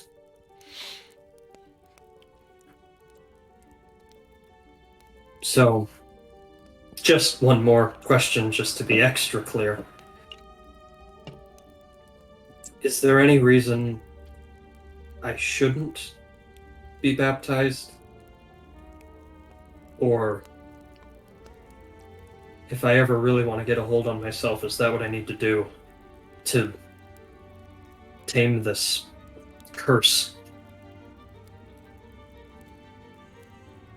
Sigrun sighs, and with a frown she says, "There have been some of the old blood who chose not to.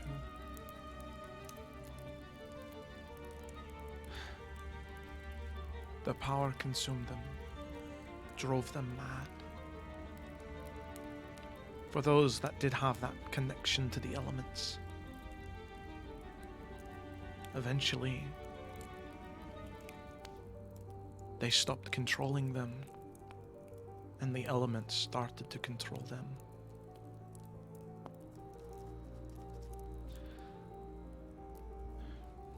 It's possible to live without it. But if you continue down this path,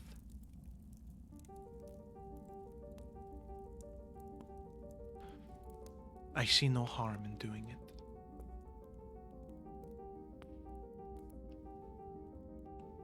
She'll take a long breath, holding her breath in between the in and out, as she always does when she needs to calm down. Mm-hmm. All right. Well, that's all I got. I guess I'll let the others ask the harder questions. Oh, and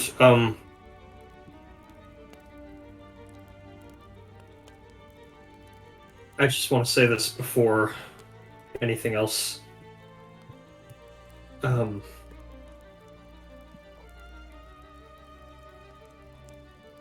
It's okay that you had to go.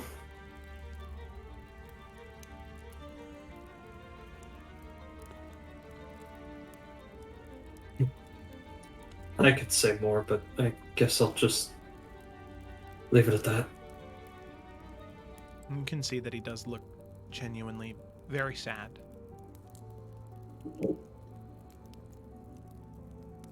And he says, "I am sorry that I had to leave. But I had been away from my responsibilities for far too long.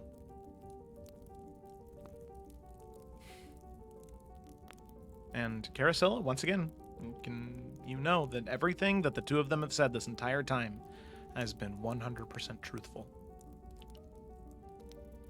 So Cecily's gonna take a step back and leave the floor open if people want to ask about the shards, the Nalfian thing, the future thing, like however much we want to go, she'll just let other people do that from here on out. Bianca was just gonna then begin to answer Emerald's question that he asked right away of the trust issue. I don't know if you'll believe us, and that's okay if you don't. We've been having some trust issues, probably mostly from confusion, but every time I have to explain this, I can't believe what I'm saying.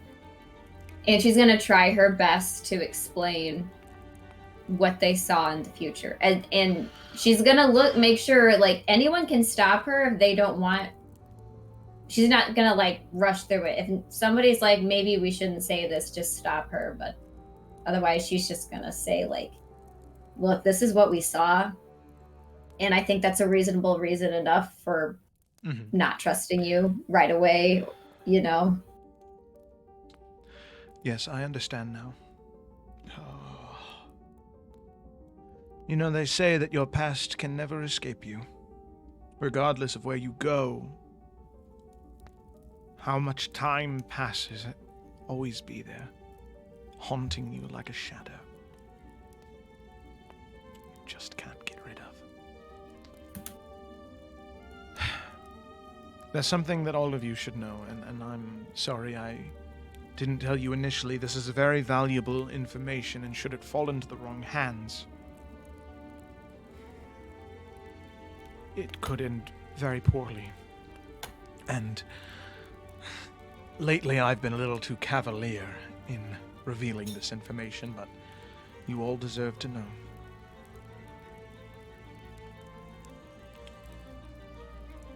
All of you understand that elves can live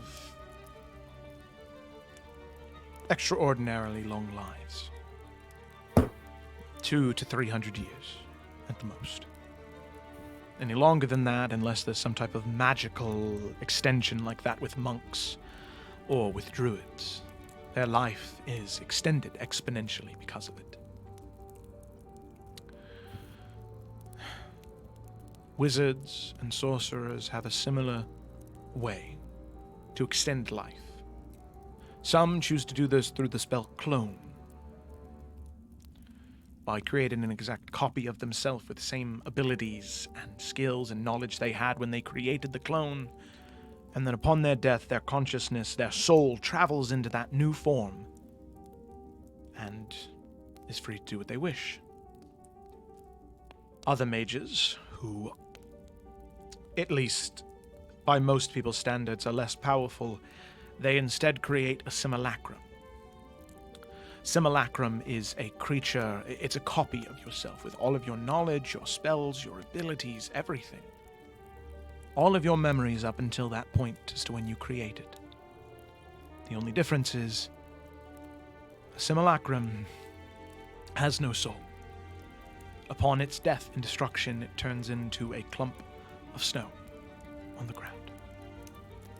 Every time a wizard creates a simulacrum, or any time a mage creates a simulacrum, its copy continues to get more frail and more frail and more frail until eventually it could be a stray arrow in the throat on a battlefield that will end that simulacrum's life. And that is where I am currently. That is why Sigyn travels with me. When I cannot shield myself, she is there to shield me. She is willing to do anything and everything to ensure that I live.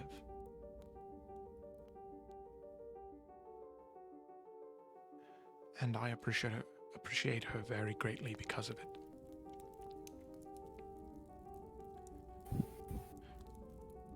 So that means, Bianca, if you saw a body on a pole, in this end of days. That wasn't me.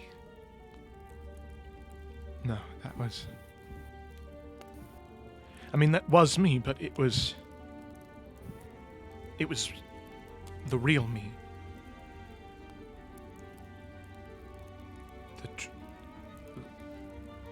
The one that's not a copy. Which means if you saw it at the end of time, that means I'm alive now.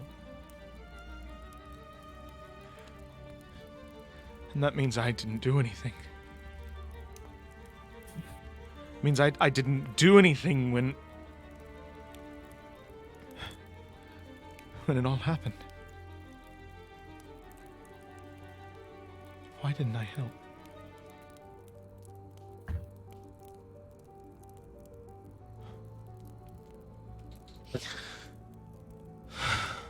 Why don't you have a soul?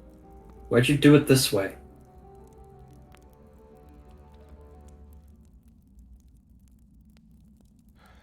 I don't know what copy of a copy of a copy I am. I still have all of my memories, but to an extent so far back they're fuzzy. I don't know why, and I don't know how, but... And he looks up to Caricilla and Morwen. Not looking at Hrothgar, and you can see Hrothgar kind of avoids his gaze as whatever this information is, it seems as though Hrothgar already knows it.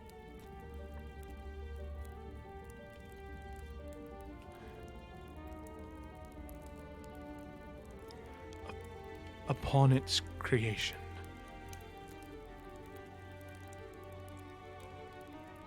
in order to keep the flame of Nabir Tarmon lit, I sacrificed my soul. I paid a price to make sure that flame, a pillar for those who fight against the Dark One, so it would never be extinguished. So the Dark One would always know he had no claim on this land, on these people.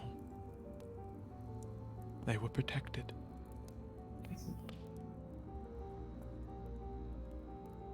That's why I gave my soul. To protect the realms of men and women. To keep them safe for as long as I could. Cecily, you know, I was distracted in my work. I fell in love. I had a son, and then I sacrificed so much for both of them. And then I destroyed it all. I made so many mistakes. So many. Over and over and over again. And I was gone for 20, 30 years. And in that time, everything I worked so hard to build is unraveling and falling apart, and the Dark One is coming in on all sides, and I was gone. And now you tell me that you've been to the future. You've seen the truth of what happens at the end of all of this, and I didn't do anything? And what was this all for? What was it all for? I'm trying so hard right now to right every wrong I ever did. And now you tell me that it doesn't matter. That regardless, the real me, because I'm a fake, I'm an imposter, I mean nothing truly. The real me, the one who was responsible for creating me, didn't do anything.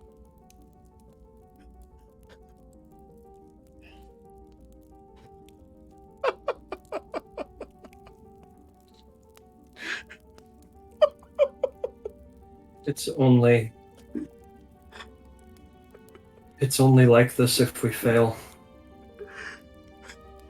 That's what he said. What? Who said the Dark One? Nalfian? Nalfian did.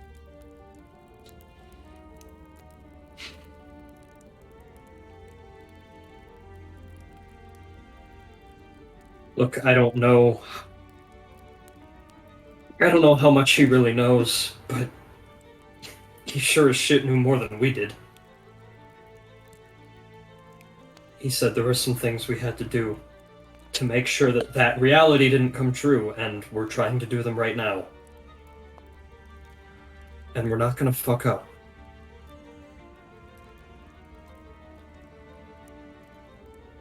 So, whatever you or the main you did doesn't have to happen.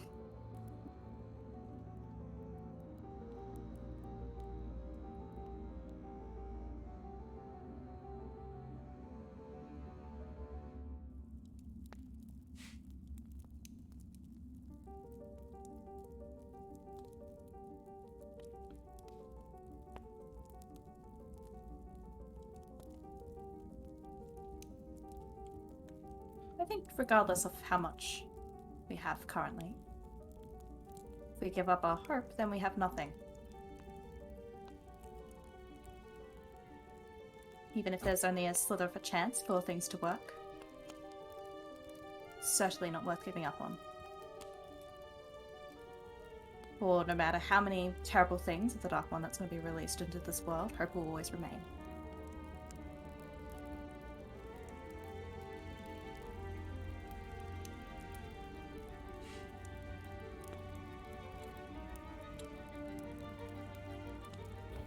I can truly admire such a optimistic attitude. It is a breath of fresh air in a world so full of despair. As he collects himself. What else did you need to discuss? There's one more thing, but I want to say this before we bring it up, because it's something that I've only learned recently myself. When nothing matters, when you know that nothing matters, you get to choose what matters. You don't have to choose the same things that whatever the real you, whatever the fuck that means, may have chosen. You get to pick what matters.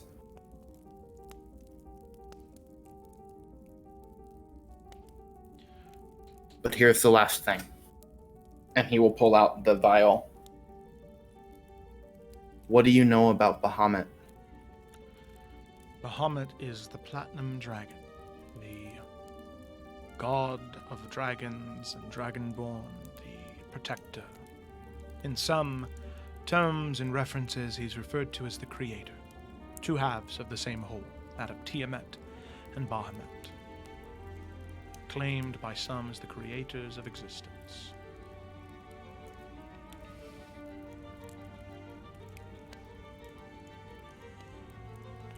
And what happens if they die?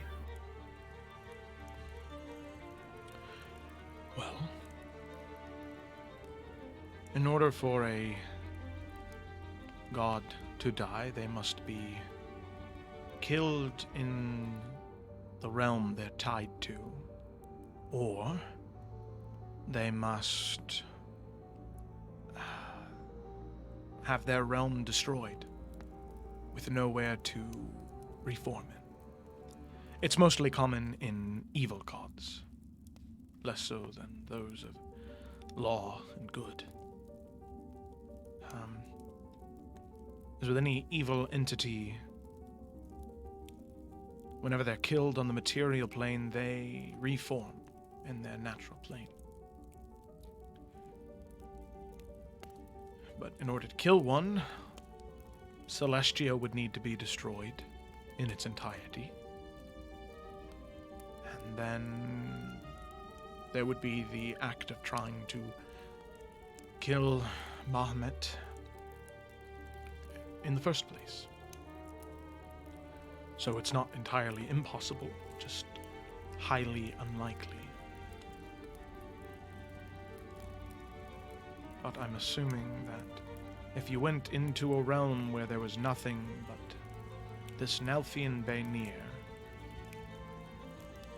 and you see him kind of shiver at the name, and myself, then that means that I'm assuming all of the other realms looked in a similar state. So then, it means that Celestia would be destroyed. Bahamut, should he have been slain, would be a corpse like anyone else. Don't make me regret handing this to you, but I'm going to trust you. And he will very gingerly hand Emerald the vial. He takes it. And you can see him, his eyes glow brightly.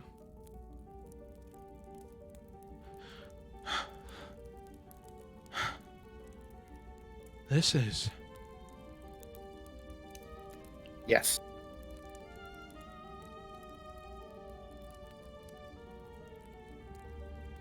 Do you realize what this can do? I've been trying to figure it out. Oh, my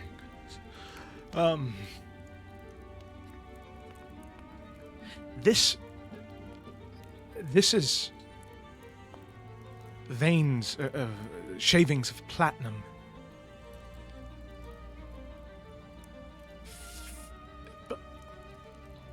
But there's no life attached to them, but they've... However you got them off. These shavings, this many right here, this small vial,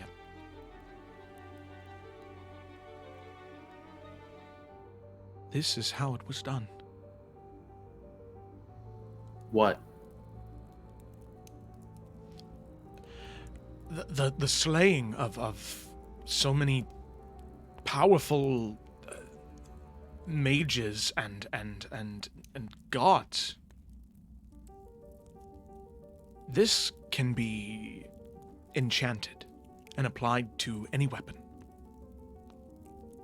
And it would cut through anything. It doesn't matter. Wood, stone, steel, magical barriers. For example, there's great magics in anti-life shell. Very powerful.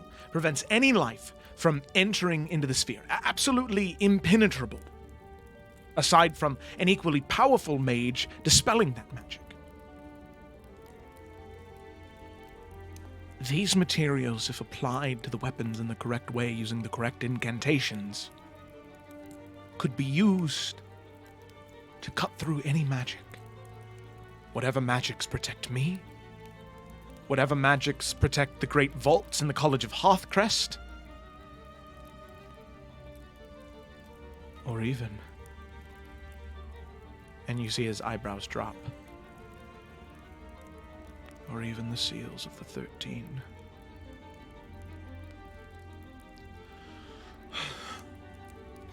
You see,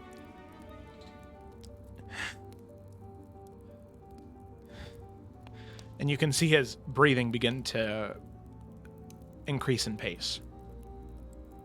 Each one of the seals of the 13, the 13 Forsaken of the Dark One.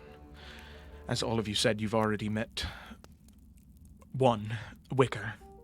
The seals of the 13, they are doubly encased. They are encased in a vile shell of obsidian. This prevents any non-magical or even extremely powerful magics from destroying them.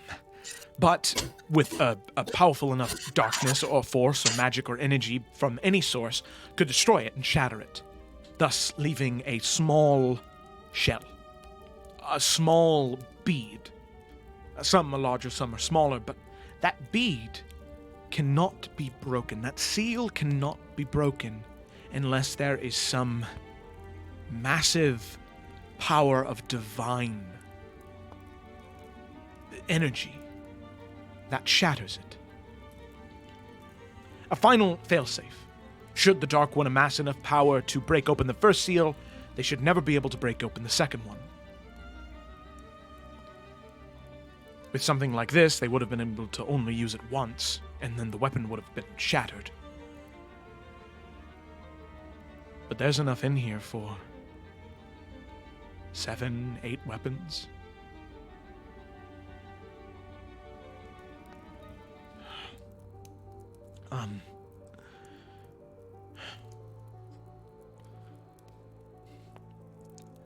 If you got We've these... already got this, then what's been opening the seals?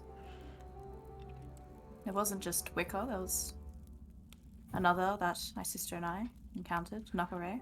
Yes, Nakare, and then I've heard word of one more in Afera, and there is another that I know to be free, but I have no way of getting to her, no way of stopping her. It's too dangerous for me and the children of the flame. Dorian wouldn't listen to me, and I doubt Hrothgar would either, as I know he didn't accept my counsel all those years back. I doubt it would change anything now.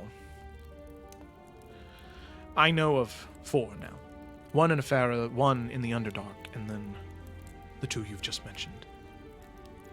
What's breaking them, I don't know.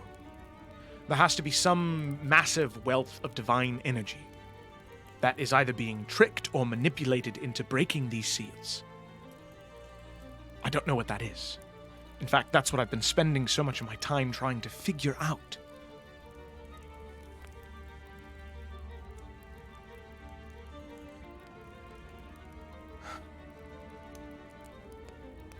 And so, if I understand correctly, then your plan is to go into the temple,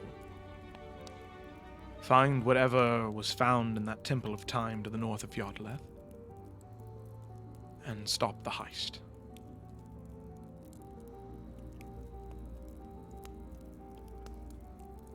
It's a good plan. As far as we know, that's the most good we're able to do right now. It's the best thing you can do, truly.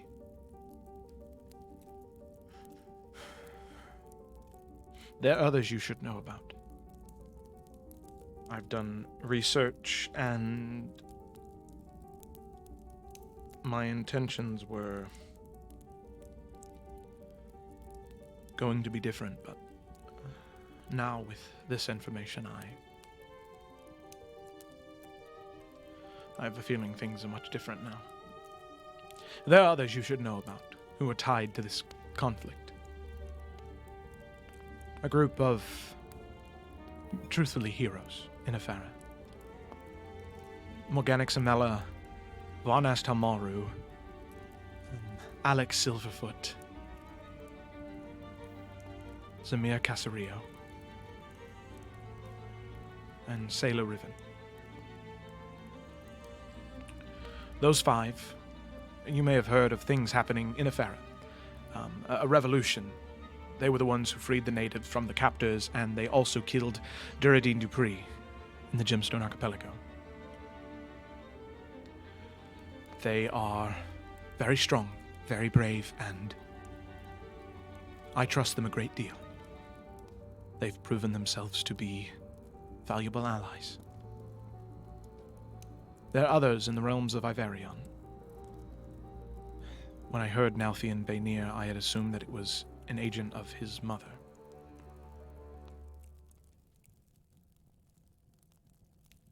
But now it seems as though it's the opposite. He is someone who has broken away from that terrible curse that his mother put upon all of his brothers, and can now grow past it. Nalfian Baynir is one. A drow, the one you met. And the names you saw. Eurydice. Greenleaf. Then there is also a... she goes by Twig, but I believe that there has been some connection or confirmation of something to do with House Forrester, an old house in Iverion that has fallen to ruin.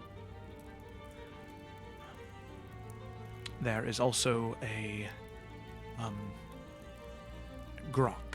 I couldn't find no other name for him other than that, a pirate, but his connection to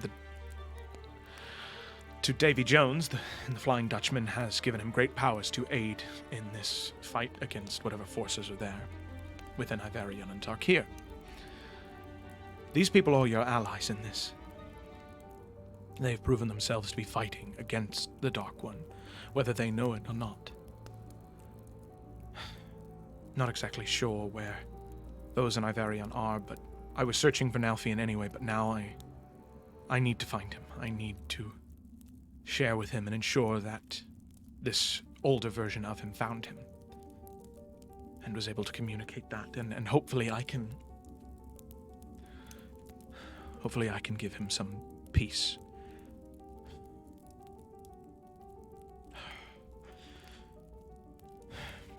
Well, God. Oh. Hey, with the whole time heist thing, what happens to this conversation? And all the other ones we've had, are we just going to be stuck in the past? Are you not going to remember any of this? Is it going to have happened with this version of ourselves when we get back there, and then we'll be a second version? Cecily, I wish that I knew more of Dunamancy. I wish that I could give you definite answers of what and when and where and how, but I simply cannot. All I can ask of all of you, in this mission, in what you plan to do, is to trust in the weave. I know that that is difficult, all things considered, because it's been throwing you problem after problem after problem. But what you're about to do is going to create one hell of a knot. There are going to be things, entities that even I don't know about that are going to notice. And you're going to have to make your case as to why this grotesque but necessary snipping and cutting and trimming and sewing of the weave is necessary. I don't know what those entities are, but I can guarantee you one thing. Everything you've done is so tightly woven to what our reality is. There's no undoing it. No undoing it. You are all tied to this. These conversations will happen. Nothing you will have done up until this point or up until that heist will be done in folly. This I can promise you of. This I know. Cecily will nod at that. Well, I guess we can finally leave him alone, right? Is there anything else? I have a few more questions. Very well. About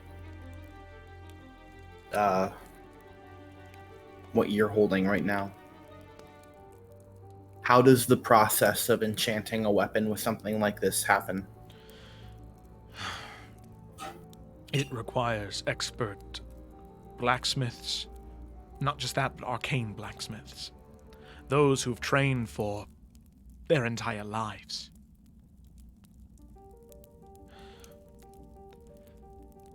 And sadly, those are very few and far between nowadays. The only one that I knew that could even step up to this challenge, given enough training and enough guidance, is no longer with you. In terms of anyone else, there may be some at the College of Hearthcrest. But the worst part is Sunni now, right? Right. Right. The worst part is Sunni.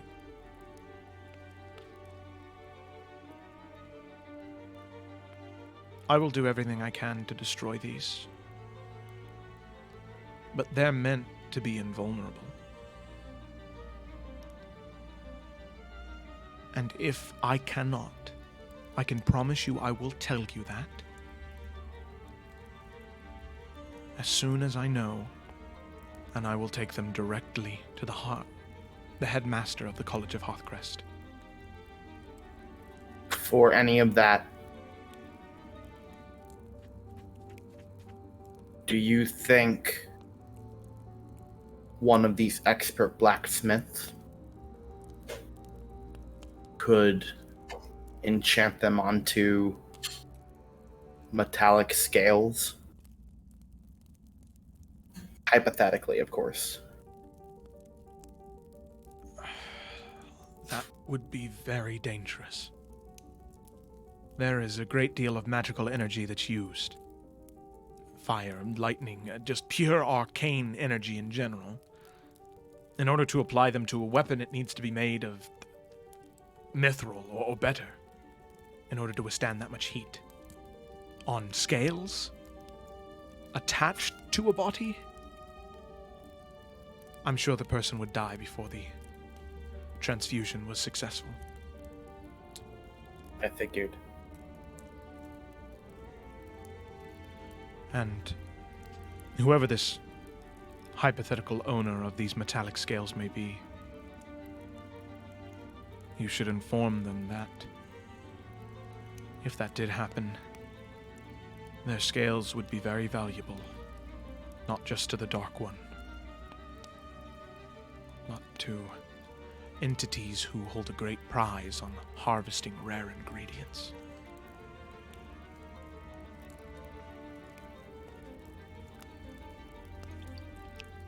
My last question. How did these things know where to find them?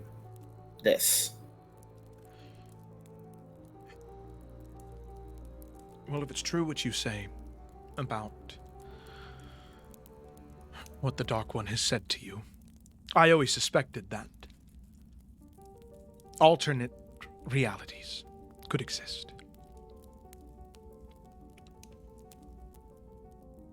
But I never had any concrete evidence. But now, it could have just been that the Dark One knew that move that you made before you even made it. He set his pieces in place and waited for you to fall into his trap. Luckily, you all survived. But I have a very, very strong feeling that whatever happens in these next few weeks or days is something not even he would have the foresight to know.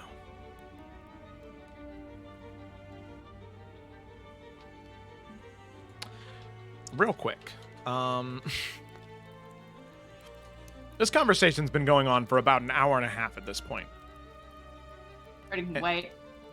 And Zone of Truth is a second level spell and takes 10 minutes and lasts 10 minutes. Yeah, I worked out. I could cast it six times, so we have an hour's worth of thing. So I imagine if it's been going on for like an hour and a half now, then she can't. Yeah. But yeah. And after an hour of telling the truth, you feel pretty good going into the rest of this conversation. So I'd say that's about an hour and a half. And you do know that you have your meeting with Odin in about a half an hour.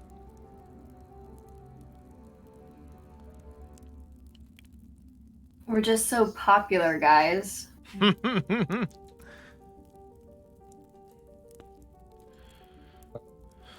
want you to know this. I don't like that I'm having to give these to you. Nothing against you. But I know It's what I have to do. I understand. They're a part of your heritage, of your lineage.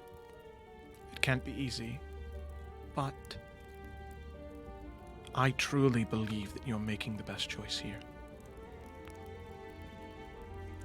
If these Bonsheen attacked you once, and the Dark One doesn't look at time in a line, he looks at it as he pleases, then the Bonsheen could have showed up in Bromsgrove as well.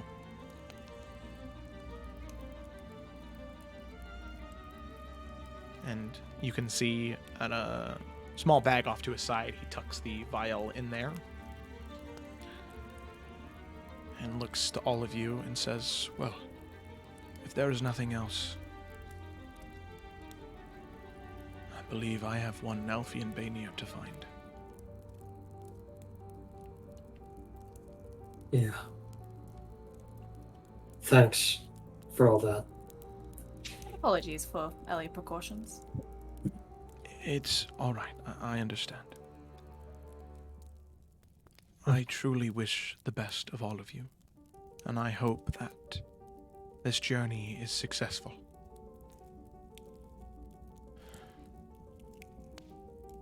Remember, you have allies, you have friends, you have each other. That, above all else, you can rely on. Cecily, if you do decide to embrace your heritage, I feel as though whatever peace it may give you, I feel as though that can only be a good thing. I told you when we first met that I'd never seen such raw power. Yeah. I think I'll still have a lot of chaos to work out, but I think I'm gonna do it. A little chaos is never a bad thing. We all need to have a little fun every once in a while. Yeah. Maybe just a little. Hrothgar, I want you to know that whenever you finish whatever you have to do here, the children of the flame need you. Right now, Draven Hunt is trying to make his claim as Lightbearer, and there's very little I can do to stop him if you die here. So don't be an idiot. Rothgar kinda... I won't. Just need answers is all.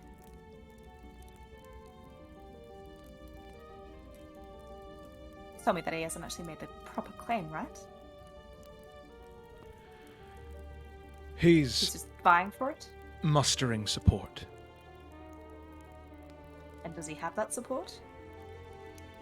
As of right now, he's the most qualified person there is.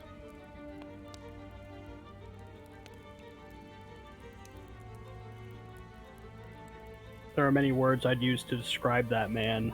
Qualified is not one of them. No, I emphatically disagree. Or, emphatically agree. Sorry. Okay, I was like, fuck you, dude, but okay. No, sorry, that was... I emphatically agree. He's a brutish man, and he's what everyone fears your group is. And I know that not to be true. The Children of the Flame are like you two. And like you, Rothgar. Good luck to all of you. And I will try to be as aware of you as I can, should something bad happen.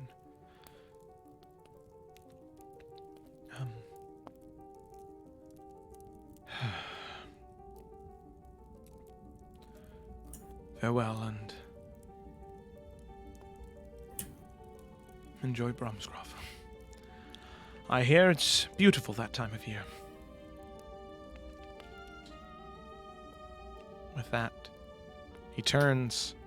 Sigrun turns with him. A portal opens, and him and Sigrun walk through, leaving all of you in the room with Hrothgar, and with about a half an hour to spare to get to Tyr's temple. Yeah, Cecily's just gonna be like silent tears going on right now, just because of all the everything happening. But I think she's at the point now where it's like she's not hiding it. She's able to process it and just kind of keep going. Mm-hmm. She'll just take a few shaky breaths and... okay.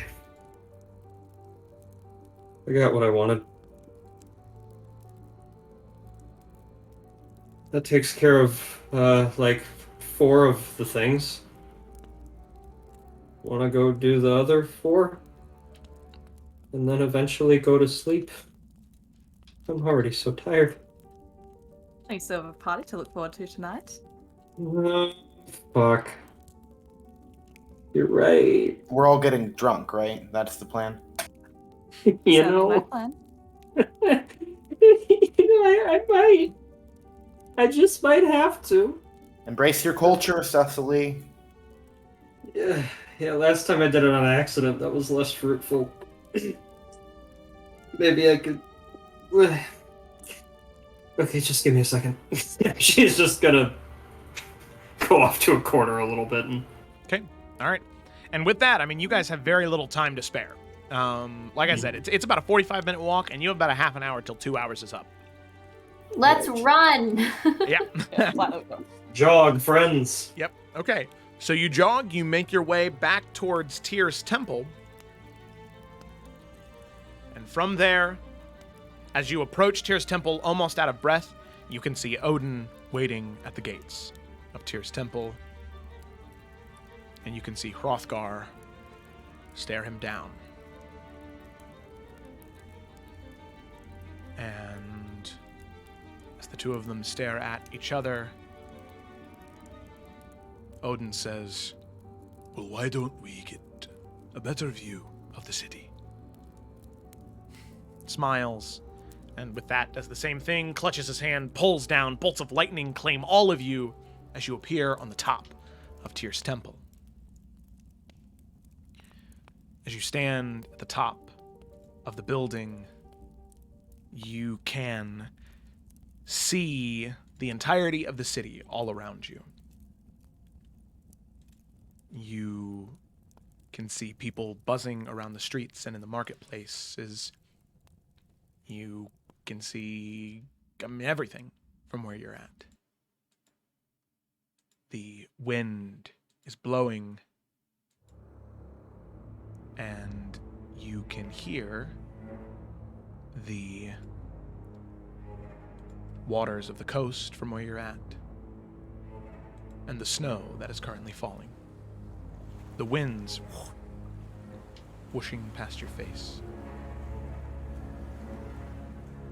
As you stand up there, the group of you stand framing behind Hrothgar, as Hrothgar and Odin stand on the central pedestal in the middle of Tyr's temple at the very top. Hrothgar looks to him, and Odin looks back at Hrothgar. And Odin says, very calmly with a smile on his face, "So, as I understand it, there are concerns you wish to bring up to me. I'm always more than happy to heed the counsel of those who call Jormungandr home. Say what you need to say, and I will respond honestly and with truth." You can see Hrothgar sort of clutching his fists, says, "I would like to know why you killed Tyr."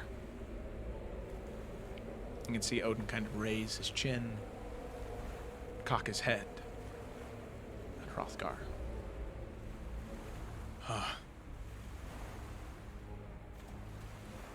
Well, I see you buy into the rumors. Fair enough. Typically, it's good to trust rumors. Most of the time, they end up being true.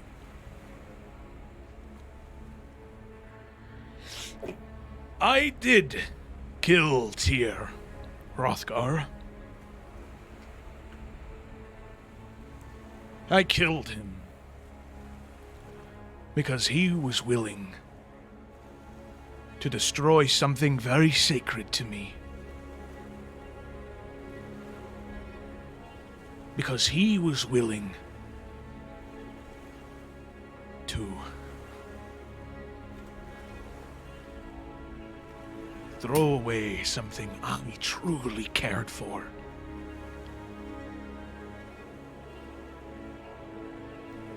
All because of some words on a slab of stone. Rothar's going to go ahead and make an insight check.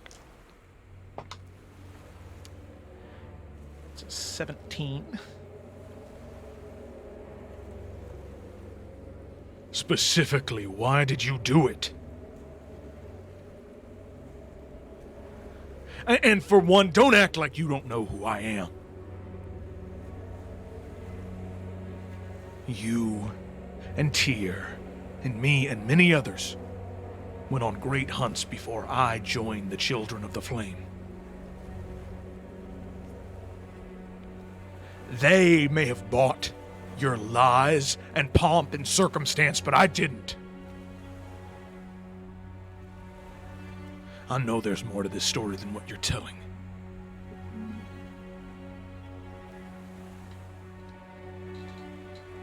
What I tell you is true.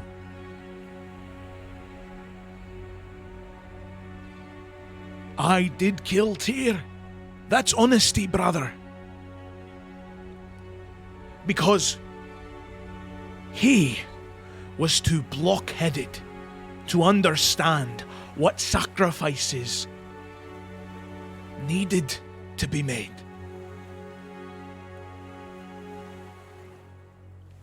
What risks needed to be taken. That is why I killed him. To protect the things that I cared about. So, you can stand up on his temple in my city and claim that I'm lying. But the gods is my witness. I know what I speak is true.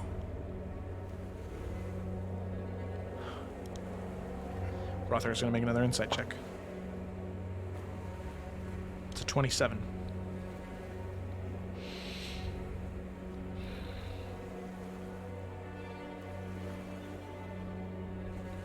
Rothgar kind of relaxes a little bit.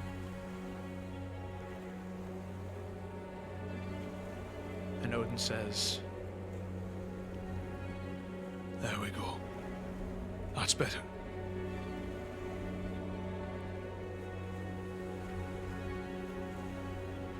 I don't know what peace I can offer you.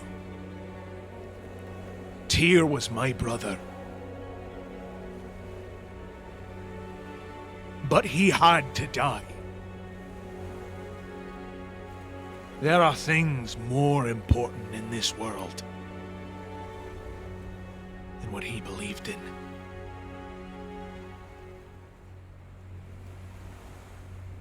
And I ensure, and Odin takes a step forward, to maintain that balance, regardless of the cost. I'm willing to greet you with friendliness and hospitality. But the moment you enter my city, come to my home, and making claims that I don't care, and that I didn't love him, those are the moments where hospitality and friendliness fall to the wayside. as he takes another step forward. Because stepping forward, can we like insight just to see that he's not like looking hostile? I mean, without an insight check, it's definitely an intimidation tactic.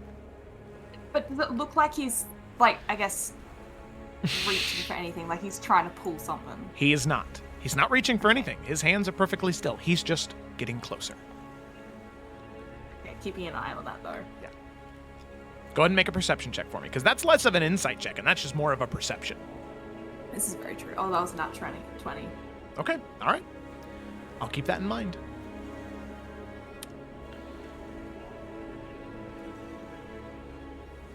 That is when it falls to the wayside. And you become not an honored guest, previous light bearer of the children of the flame. But that is when you become an enemy. Choose your next words very carefully. Friend, an honored guest.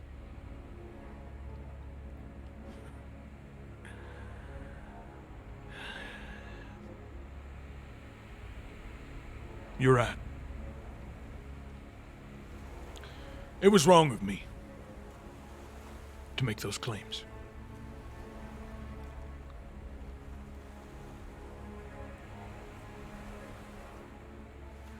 I apologize, All-Father.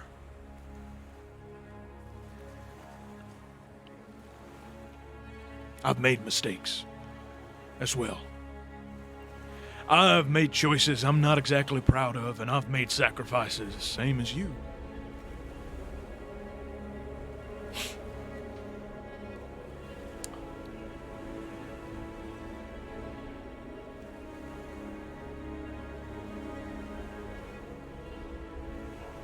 Tell me, Odin. And you can see Hrothgar take a step forward until there's barely 2 feet of space in between them. And he whispers something into Odin's ear. His back is towards you, so none of you can read his lips. And Odin takes a step back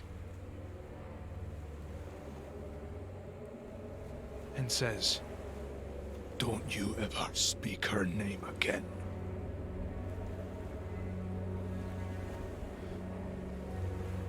Rothgar takes a step forward towards him.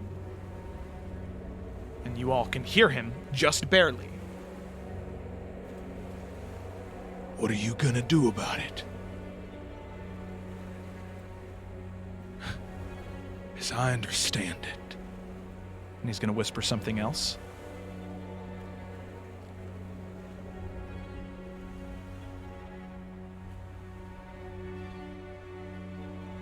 Odin doesn't move. Odin says, "You know what? It's clear to me. Very, very clear to me that this conversation is going nowhere.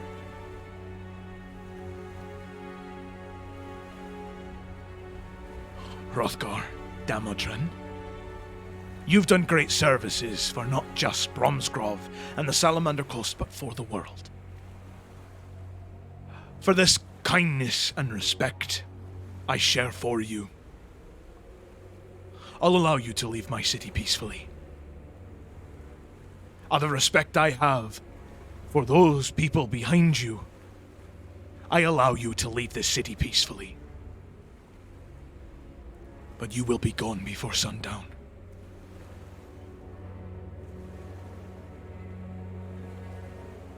And if you are not,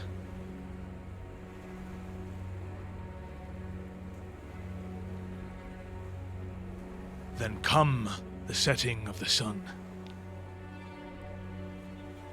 you will be hunted in this city. And I don't want that, brother. But you've made one too many oversteps. You loved him, I can tell. But don't you dare think I never did. I loved him more than you could know. And Odin's going to take a step back. And Gemma, I'd like you to make one persuasion check with disadvantage.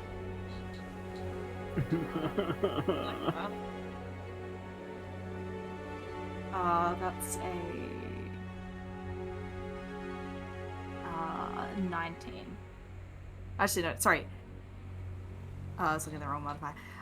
That is a 15. 15, okay.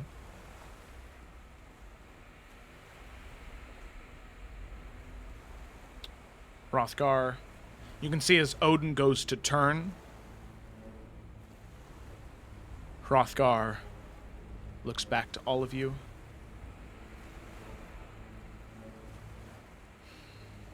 And you see him go to step towards you, and he stops.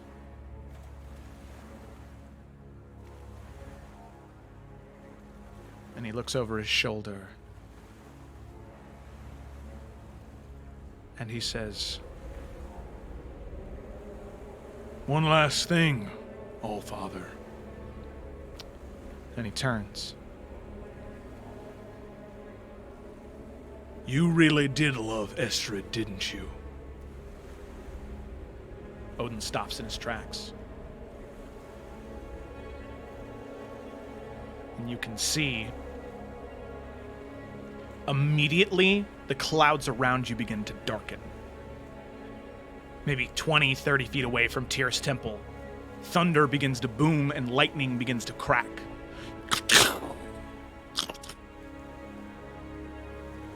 As now there is just this energy electrifying off of him.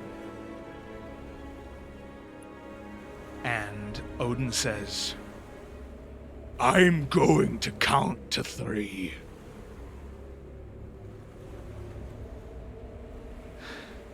And you better be off this temple, or no one can save you." Rothgar takes a step forward. Odin counts to 1. Hrothgar takes another step forward. Odin counts to 2. And Hrothgar reaches his hand out. And when Odin counts to 3, all of you can see a beam of light shooting towards Hrothgar's hand as his sword from wherever it was appears, shield materializing around his other one as Odin turns, thunder and lightning radiating off of him. Hrothgar begins to run, Odin begins to run, and that is where we're gonna end tonight's session! Oh my god.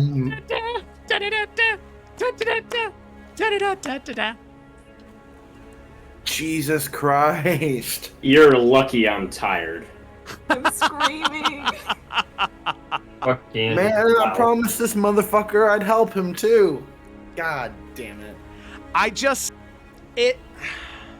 You better go back on that promise. An oath is an oath. No, that wasn't an oath. That was. I imagine not like the an oath. whole last time that last thing is just Caricilla just messaging after message. Obviously, Hrothgar's ignoring all of them of just like, stop talking to Now, me. here's Sit an down." interesting thing, okay? This is something for all of you to keep in mind, all right? Odin, to all of your players, kept his cool. He got a little upset sometimes, but he gave Hrothgar plenty of opportunities. You as players know, Hrothgar rolled a 17 and a 27 on his insight checks and continued to push. That is up to you to decide whether Hrothgar didn't get anything and just continued to push, or if Hrothgar could tell if Odin wasn't being honest about something. That's up to you as players to decide. Your characters have no idea about that, okay? And I know that's something that's going to be really hard going into the next session, especially whatever this aftermath is. But it's something that I wanted to stress before we ended tonight permanently, okay? I trust all of you not to metagame. I just wanted to make a very clear point about that, all right? Yeah. Yeah. Okay. Damn. Damn. Yeah, Damn. You know, it's one of those moments where I didn't have a script prepared. I was just like, let's just kind of see what happens. Let's just see where this goes. And yeah. So, that's what we saw. Well, this is You know, it's not often enough in D&D where you roll initiative and you're not trying to just kill everything. You know? Yeah, because when we start next week, you guys are going to roll initiative, and you're going to try and do what you can, but obviously, like I said before, Hrothgar is a level, 15, 17 paladin in that range. And Odin is Odin. I have used up basically all my spell slots on fucking Xenotruth. I know, that's why. Oh, That's why I was like, is that what you want? Is that really? Which I understand the precaution, but that was a risk, especially, yeah. And you know what the worst part about all of this is? Best I can do is inspire. That's all I am. The worst part about all of this is that around this time is when the family's showing up. Yeah. These clouds are pretty visible, aren't they? And we're just on top. Yes. Just like, hey everybody, I'm the new daughter. There's our dad. He's killing someone right now. Next thing to consider, so Rothgar can't even leave unless Odin lets him. I'm guessing he's not gonna let him now. You got it. Oh, I hate everything. How tall is Hrothgar? I'm just curious. Hrothgar, I think, is like 6'6", so he's dwarfed by Odin. Odin is about, what did I say, like 7'9"? Yeah. 8 foot tall. Yeah, Odin's big. Yeah, he's huge. He's got giant blood in him, that's for sure. Literally, as we found out tonight. Okay, well, thank you everybody. Thank you everybody for watching. Greatly appreciate the patronage and the viewership. It's great to have you here. I hope that you enjoyed tonight's session. Boy, was there a lot of information. But next session, boy, oh boy, that's going to be some crazy stuff. Well, thank you so much for watching. I hope you enjoyed. I had a lot of fun.